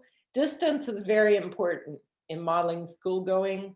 I mean, especially in developing countries. A lot of times children don't go to school because the school is far from their house. So we had distance, and we could alter the distance, say what if schools, if we built schools so that they would be closer. Then we did an unconditional transfer to see how important is the conditionality. And we found it was very important. So you can see that the impacts are much lower if you compare these numbers to these numbers. If you just give the families money, they would not necessarily send their child to school. So these are like all different programs that were never tried, you know, that with the model you can try. We also did something which is prohibit child labor. You know, what if there was a way to make it illegal for kids to work where they actually enforce it? I mean, the problem in Mexico, they have a lot of laws that are not enforced about child labor. You know, like kids are not allowed to work for pay at age 12. But if you look in the data, 7% do, you know, so, but maybe if you could enforce the child labor laws. And then we also, this was kind of our attempt to look at general equilibrium effects. If you reduce child labor, maybe you increase the wage paid to child labor. But I mean, I just wanted to illustrate what types of things you can do with the model, you know, once you estimate it. This is if you force all kids to go to school through age 15, compulsory schooling. There are laws in Mexico, but they're not enforced very well. I mean, also in the US, we have a lot of laws, but they're not always well enforced. Okay, is it clear like what the different designs are that we looked at? If you look at the Atanasio, McGear, and Santiago paper, they also do variations, like they do a restricted subsidy and an augmented restricted subsidy. Like they have a different model. Their model also fits pretty well. I mean, they didn't do the out of sample validation, but because they didn't use a holdout sample. But they also find a different type of model that fits the data pretty well. And if you look at their predictions about like this restricted subsidies, it's similar to what we got. It's not that far off, despite the models being quite different. You know, the model, many features are different from the models, but the policy implications turn out to be surprisingly similar from the two models. Okay, so I think this is interesting, you know, just that there are 4 different approaches, and this is a very simple model actually, but they also find decent forecasts. They use the model with the Progressa data and also from this other Ecuadorian data set. You know, so the same model they apply to 2 different data sets. Okay, and all of these data came from rural areas in Mexico. There were, I mean, these data are available. You can get them.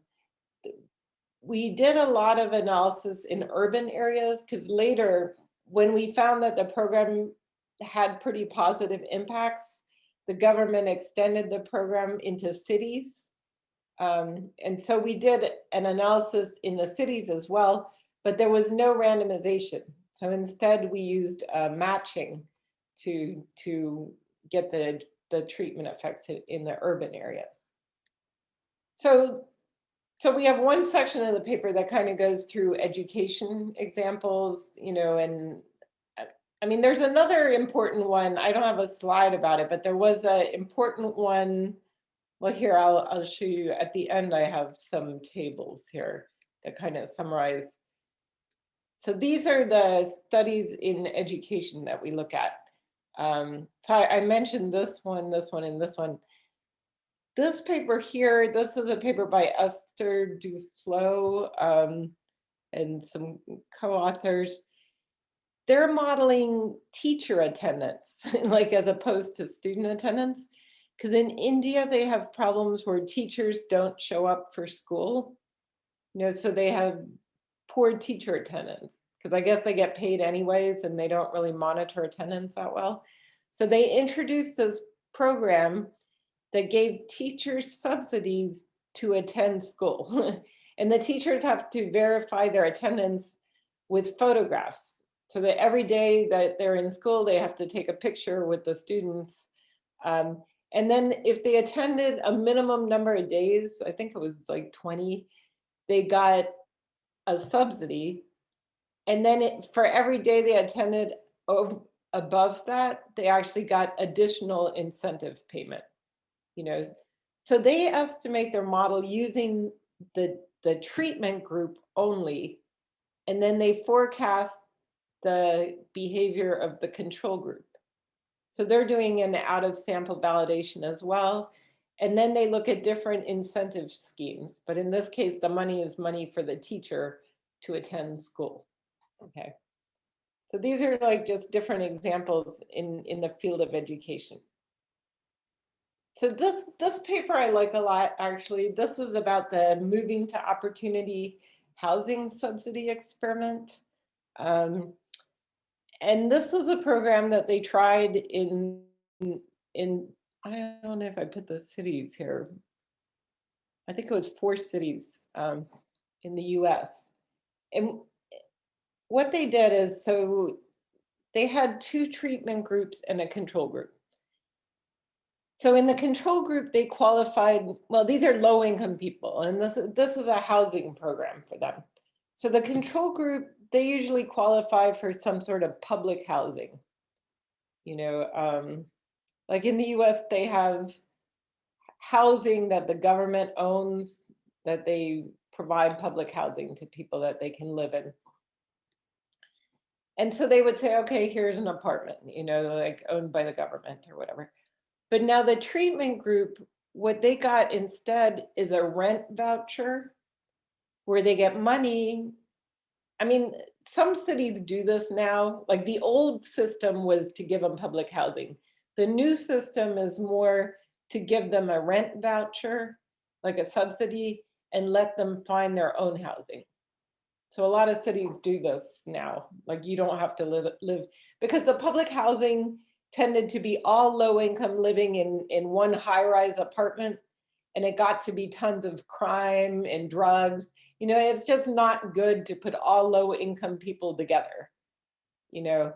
And so now they try to spread people out. And if you give them a rent voucher where people can choose where to live, they're usually happier with that sort of arrangement, okay? But during these data, the control group got the government housing. The treatment group got the rent voucher. So one treatment group got an unrestricted rent voucher, and the other treatment group got a rent voucher, but they could only use the rent voucher in a low poverty neighborhood. And I think it was 10% poor. I don't know if I wrote it down. But they really, so what they were trying to do is get people to move out of their poor neighborhood into a better neighborhood. Like they thought that this would be good for their kids.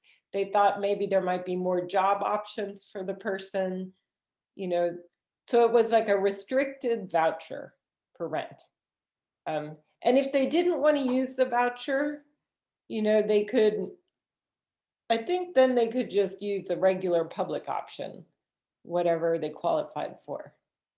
These were just, you know, increases in their options that they got these rent vouchers. Okay. So they have 3 groups. And what they do is, Sorry, can I ask a quick question before you move on? yeah. Just about these rent vouchers, like, would you have to go to a landlord and say, hey, I want to live here, but I'm going to use a rent voucher? Yeah. Because sometimes landlords can be I think they get the money directly from the government, but yeah. Okay. So Yeah. the landlord doesn't necessarily, so the landlord knows that the applicant is going through this program. Mm-hmm. Okay. Just because I mean, sometimes that's how it works now. I think it worked the same way then. Yeah, you know that this is an applicant in the welfare program because that's how the government's getting, or that's how the landlord is getting their money. Right. Okay. Direct. Thanks. Some landlords like that because they don't have a risk of non-payment. Right. There's kind of a trade-off. Like you might say, well, you don't want to rent to these people because they're really poor and maybe they'll damage your apartment or something. But then on the other hand, the government is reliable in sending you the check for rent. So you don't have to deal with eviction the same. Yeah. So maybe those trade-offs kind of balance out or close enough, maybe. Yeah. Okay. Thanks. Yeah. But they were trying to get people not only to use a rent voucher, but also to move to a different neighborhood. Because they thought part of the poverty that they face comes from living in a bad neighborhood, you know? Because in poor neighborhoods, a lot of times they don't have a lot of jobs. You know, it's part of the employment issue might be just local, that there aren't very many jobs. So anyhow, so this was an RCT and these are not the authors that analyzed the RCT data. Actually, Larry Katz, I think he had a series of papers with co-authors looking at the RCT data. Yeah, I just forget. Oh, yeah, it goes.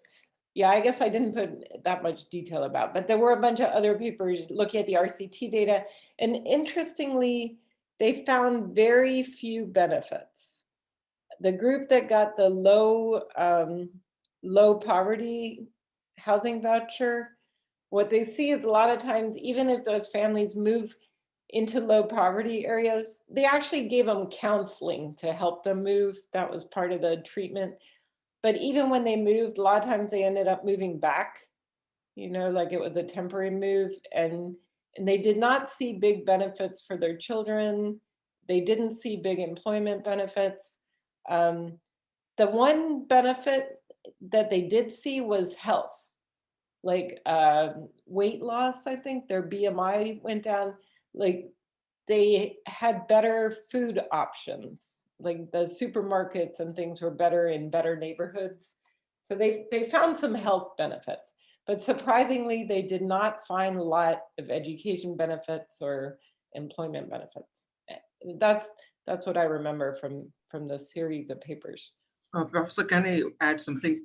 So some of the later papers actually found some positive effects by Ratchetti and others. So because those earlier papers looked at the younger kids, like those who were in school, but Ratchetti and others looked at the kids who were like very young, like 1 to 3 years old, and they later went to school. So they found like positive effect on children. Okay, yeah. Yeah, so Raj Shetty, he has access to these IRS data, so he's been looking at very long-term effects. Yeah, okay. Yeah, the early papers didn't find big effects, but that's good if they found some positive effects on the younger kids. Because at first it was kind of a puzzle why they weren't seeing benefits. One of the ideas was that a lot of the mothers, especially for boys, that they were moving away from the fathers, you know, because sometimes the fathers lived in the neighborhood, the original neighborhood. They weren't married, but at least the father was kind of around, you know, but then when they moved away, they thought it was maybe bad for the boys that they didn't have a male figure in their life. And like, there were all these theories about why they didn't see that many benefits. But the goal in this paper is not really that. What they do in this paper is they have the 2 treatment groups and the control group. So they estimate the model using 1 treatment group and 1 control group, and then they do an out-of-sample validation to predict. So I think they use the restricted voucher group. Let's see, I don't know if I put it on the slide here. But they use 1 treatment group and the control group and predict the behavior of the other treatment group. And in this paper, they do something like a Berry, Levinson, and Pecos model of neighborhood location choice. And in those sorts of models, people are often concerned about the endogeneity of price. You know, that some neighborhoods, the prices are high because of unobserved amenities, you know. And so usually they have to have instruments for price. But they argue that the randomized treatment exogenously varied price. So this is an example where they are using the exogenous variation induced by the treatment as a source of identification. And in addition, they're doing a holdout sample because they're able to, because they have 2 treatment groups, okay? So they're kind of using the experiment in 2 different ways.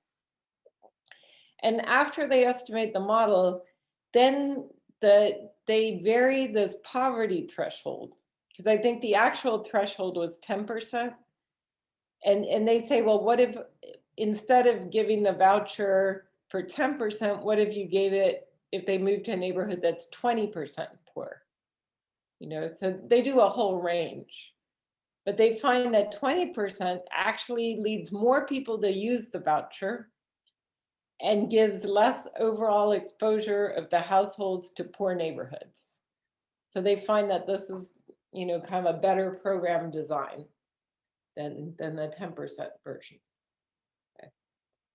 So they're able to provide guidance. You know, the RCT answers the question, what was the treatment effect? But they're able to say something about what is the optimal design for this type of program, right? Oh, here, I do have another slide. Oh,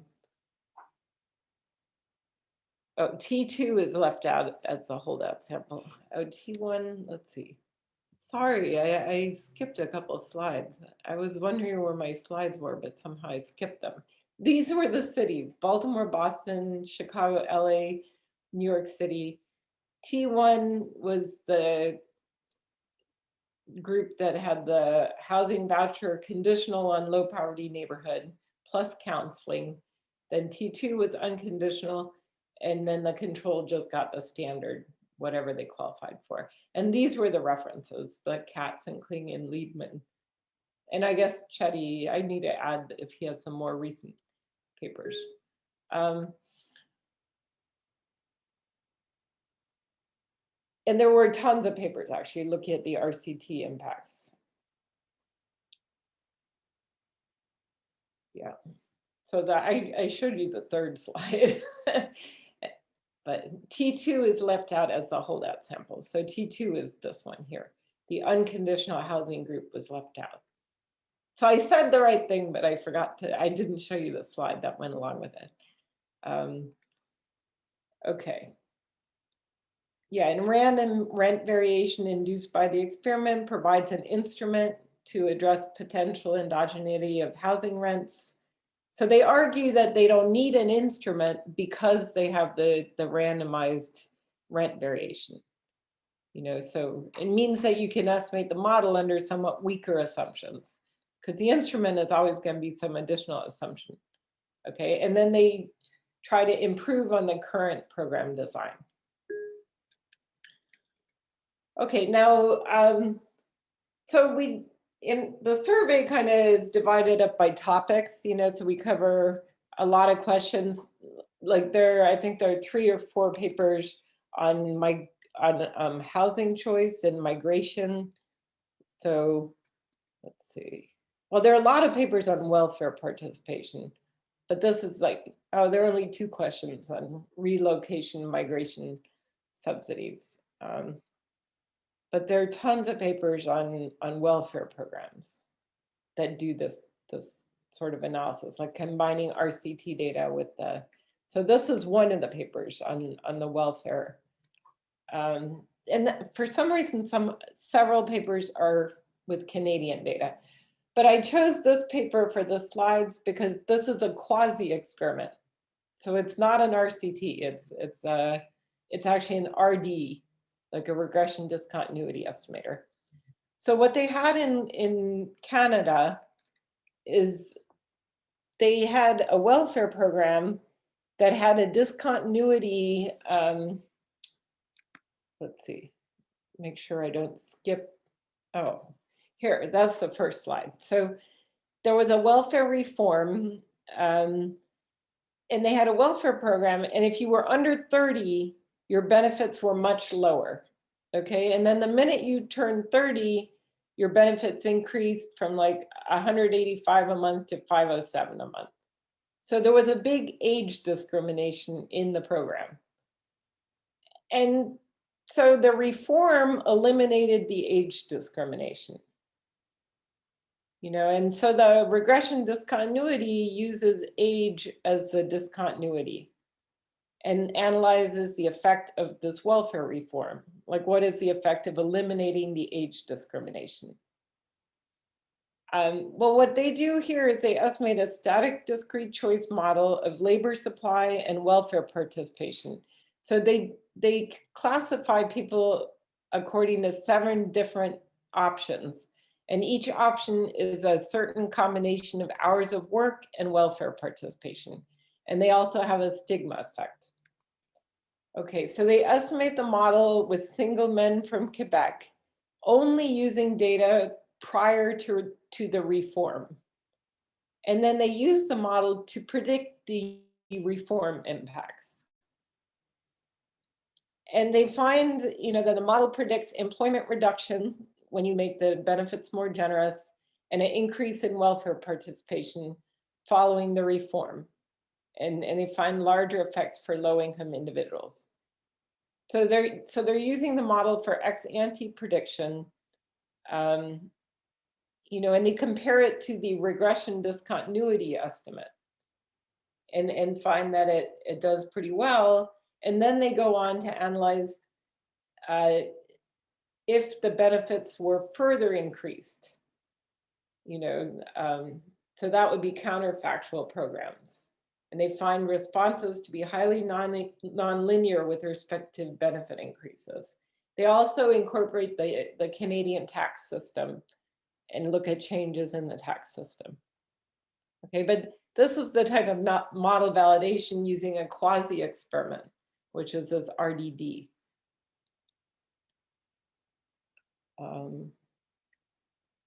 Okay, is it clear? There were several papers that did like welfare reforms that were kind of similar. I mean, some we cover, if you look in the paper, we cover like all these different programs. I mean, this was a welfare program in Indonesia. This was published in the JPE. It's a very interesting paper. The focus of this paper is on targeting. This, so they had a program in Indonesia where the government visited everybody's house and then decided who was eligible for the program. So that was the usual targeting. And then they introduced a different targeting where the government sets up a separate program site and people have to travel to the site to figure out if they're eligible or not. You know, like at the site, the government collects information and tells them if they're eligible, you know, and it turns out that introducing this different targeting, the wealthiest people, you know, people that think they won't be eligible don't try to sign up for the program. So it actually turns out to be more effective to introduce this different targeting, you know, but within this model, they also model people's knowledge about the program and that some people may not be well informed about the program, you know, and in terms of what they randomized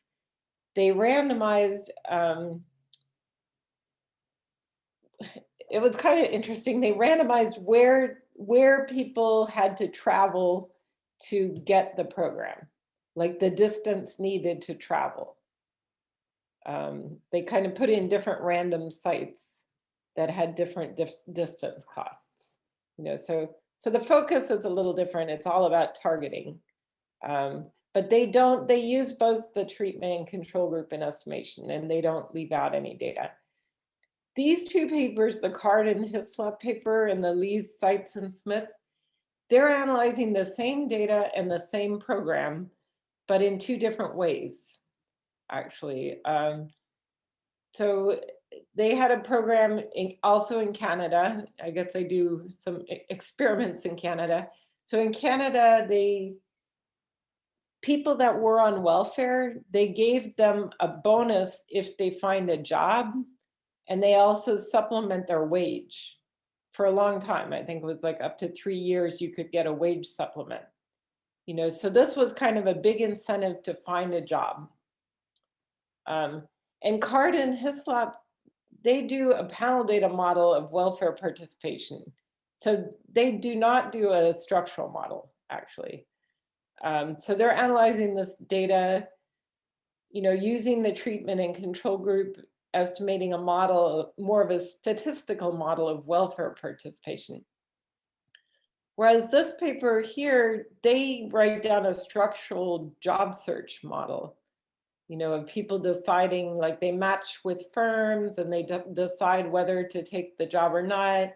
And now suddenly you get this wage subsidy that encourages you to match with the firms, you know.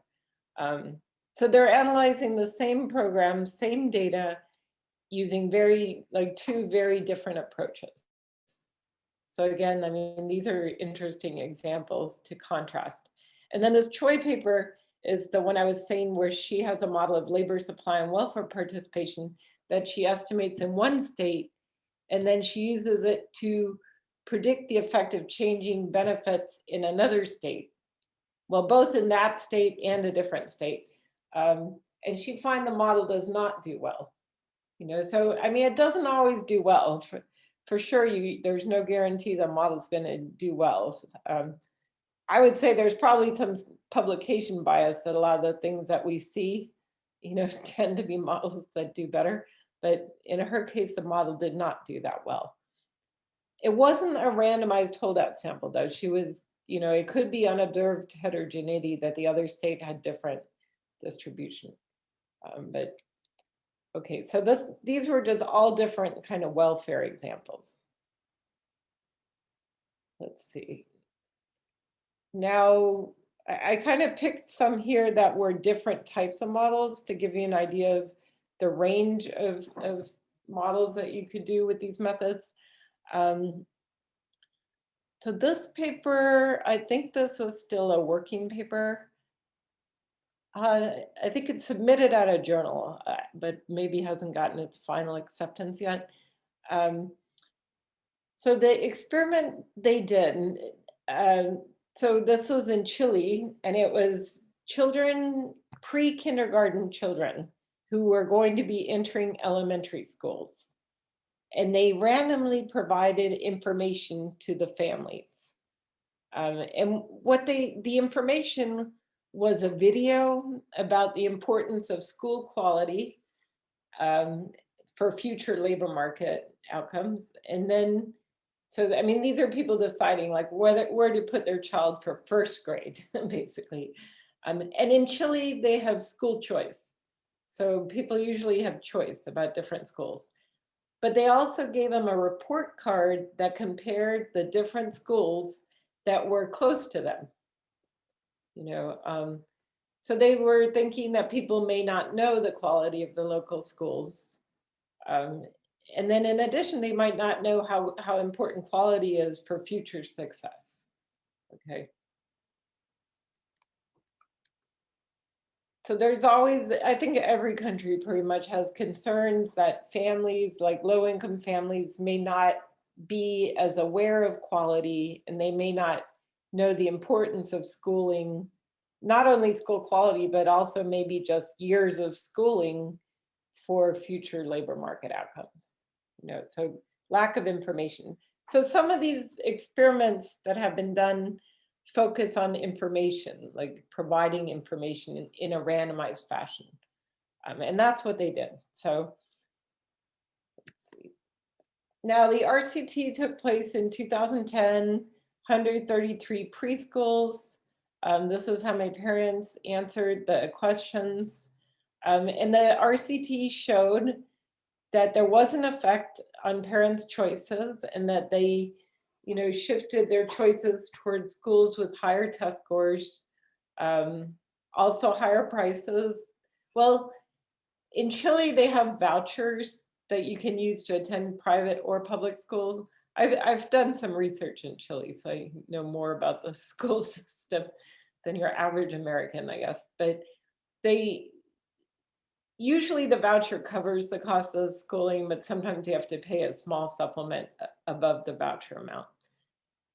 But they found the RCT did increase, you know, or did alter choices and made people choose better schools, basically.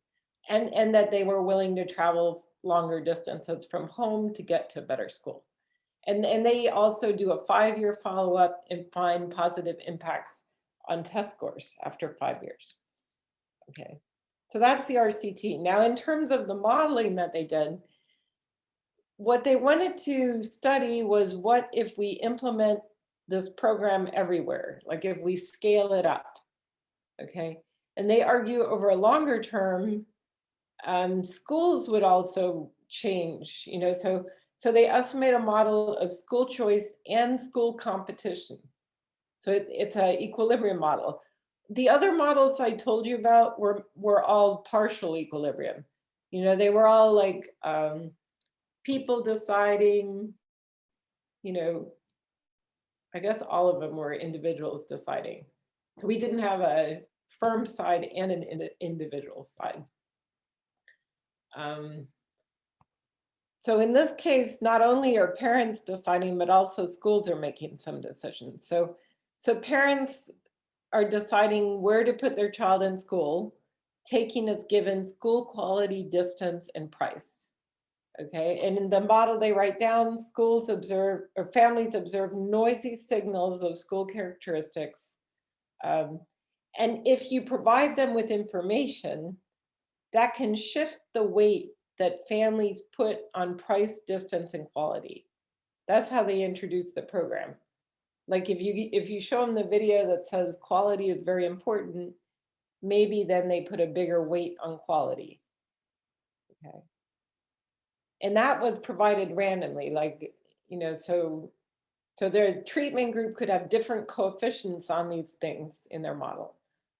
Then the supply side, the schools choose price and quality, but they can also adjust capacity over a long term. Okay. And schools maximize profits. So that's kind of the main goal of this paper, is to understand what would happen if you scale up the intervention. So extend it and make it everywhere. So you provided these report cards and you showed everyone the videos. That's the scaling up. Okay, so they use the model to evaluate short-term effects of extending the intervention to all families, assuming that capacity constraints bind. So if the schools are not able to make themselves larger, you know, then there's going to be higher demand for quality, you know, so people will sort differently by school, but the schools are not altering their size. Okay. And then they also do a long-term effect where schools alter their capacity. So some schools expand and other schools contract. And then they contrast the general equilibrium effects with the partial equilibrium effects, you know. And they do find that the school quality attended increases for low socioeconomic families. So they do go to better schools as a result of this policy. and that the general equilibrium effects are larger than the partial.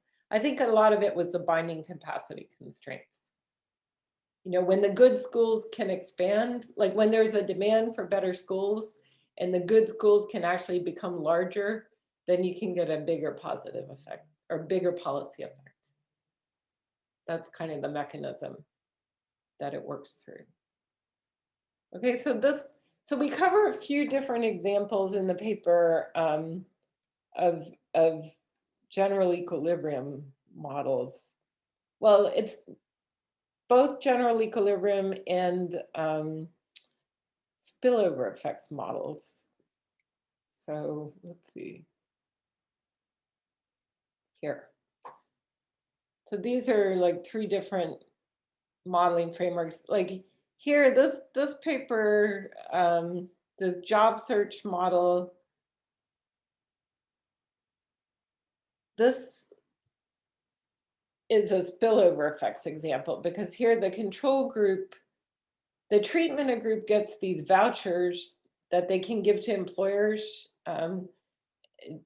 when they find a job, you know, so it makes them more attractive to hire.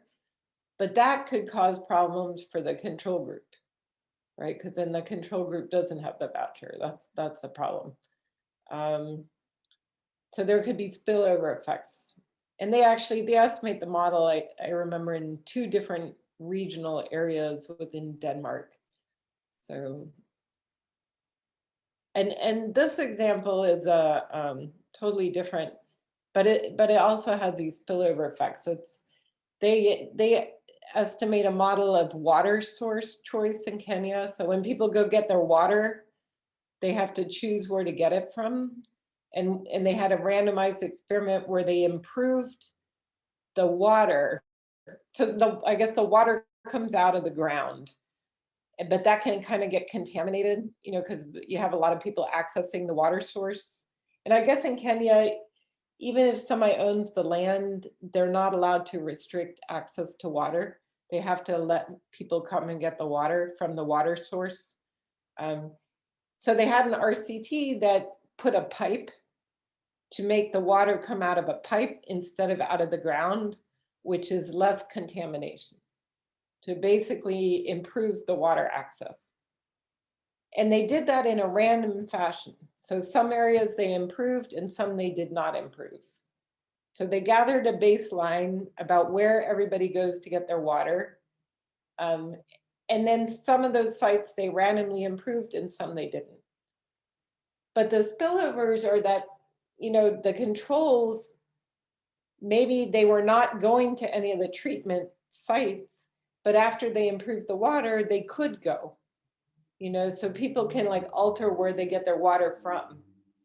And they find that actually when they improve the sites, people change their patterns of like where they go to get their water. You know, so they're estimating a model of water choice or water, yeah, I guess water, like where they get their water. But then they also use the model to calculate implied values of statistical lives, because when the water is safer, the kids are, you know, kids sometimes get diarrhea from drinking contaminated water, and that can lead to child mortality. You know, so one of the rationales for improving the water is to reduce child mortality, you know, because young children are very vulnerable if you have contaminated water. But then they find, like through their modeling, that the value that people place, kind of their statistical value of life, I think ended up being like $800. It was a lot lower than we would normally think would be. I mean, in the US, they use like $6 million usually as like a statistical value of life. So they find that people are not willing to pay that much actually for the improved water. I mean, the government might want to do it anyways, but anyhow, that was the goal of the modeling, was more to figure out how much is this program worth to people by estimating this model of the water choice. Okay, so they're very different types of programs that we survey. But you can see that when you have spillover effects or general equilibrium effects, even RCT data will not get you the effect. You know, like, because if the control group can access the treatment and you're not able to restrict people, or sometimes with information programs, you have spillovers that people can share information with people in the control group. Like you give the information to the treated group, but then they can talk to control group people, you know. So with that sort of spillover going on, even in RCT, you can't just compare the treatments and controls. Like it can get pretty complicated to figure out the program effect, even if you did an RCT. You know, I mean, for example, I guess one of the classic examples would be like a deworming experiment. So in schools, they give some children medicine to reduce the worms that they get, you know, which I think is again due to contaminated water mainly, or swimming in contaminated water. But of course, that's going to, any sort of disease that has any communicable, that they could give it to other kids, that's going to have a spillover, you know. So you don't just want to compare the treatment and control, because the controls may benefit from other kids being treated, you know. So I mean, those are really interesting, but they are complicated to even get the experimental effect with an experiment. It can be difficult. Okay, so in conclusion, I mean, this is kind of this new survey that we did, and the literature is relatively new. Almost all the papers were written in the last 20 years. And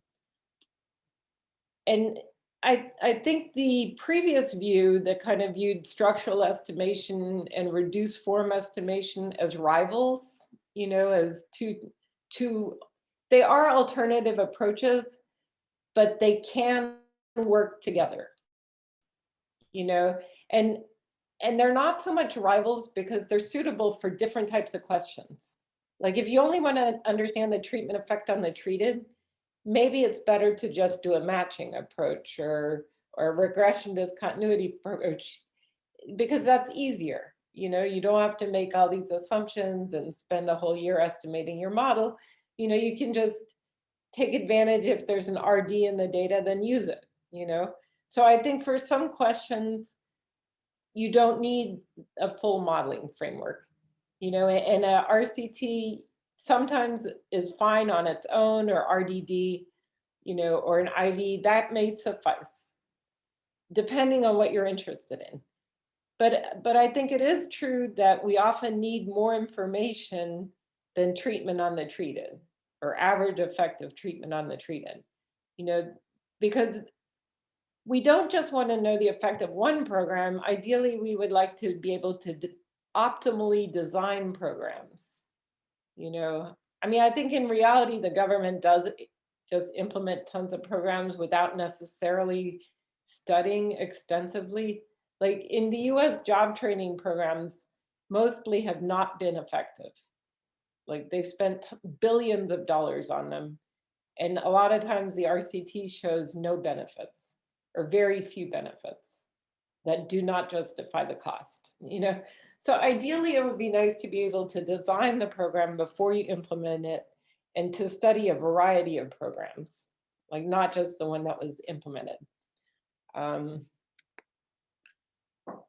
Okay, so we'd like to know these other questions, and to answer these types of questions, usually you need to have more of a modeling framework, you know, or in addition, I mean, some of the papers, I didn't have slides on all the papers, but some of them try to understand the mechanisms, like not only the treatment effect, but you want to know which part of the program, because some programs are multiple components, you know, and you might want to know which part of the program is giving you the biggest benefit.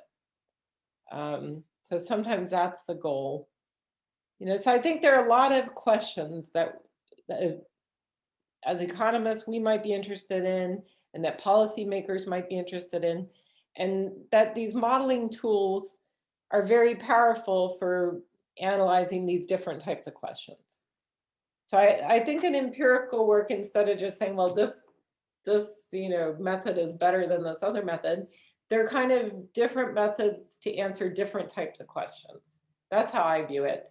And then I think this recent literature has been showing that they can actually be complementary, you know, that they're not necessarily rivals. Like, because the main critique of modeling is that you don't know if your model's good. And I think using the RCT data can provide you additional information about how well your model does in forecasting, you know, that you wouldn't otherwise have. So that can give you confidence that you might be able to use your model for other purposes. And of course, you know, it's a slow process, learning which models are good or not good. You know, that comes from accumulated evidence.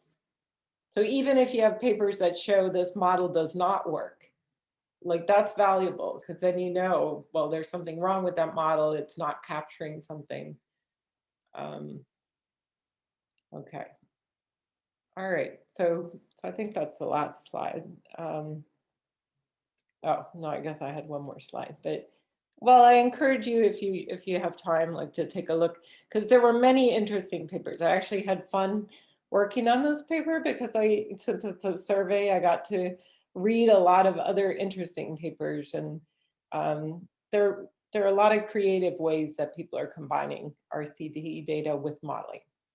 But the key, if you ever implement an experiment, a critical requirement is good data, because whenever you want to do any sort of modeling, you need to have the variables that are in the model. I mean, the Progressa experiment that I worked on, they gathered tons of data. And I think that's why there ended up being 100 papers using the data, like because the data was very rich, you know, and they interviewed everybody in the village too, whether they were in the program or not. They just gathered tons of information on everybody, you know, and if you have a lot of data on all the variables that would enter the decision problem, then you can implement models, you know, but sometimes when people do RCTs, they just gather very limited information, like who got treated and what was their outcome, you know, and if you have so little information, then you can't do that much in terms of, you know, estimate a model. So I think if you ever do an experiment, it's useful to think, what data could you collect to allow for a rich analysis? Yeah. All right. So I guess that's the end of my slides, but I'm happy to take questions. Let's see if there are any questions.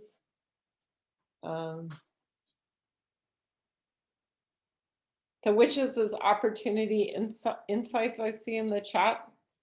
Fabian? Are you here?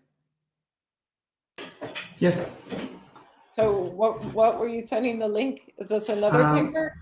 There's just another paper investigating these opportunities to moves.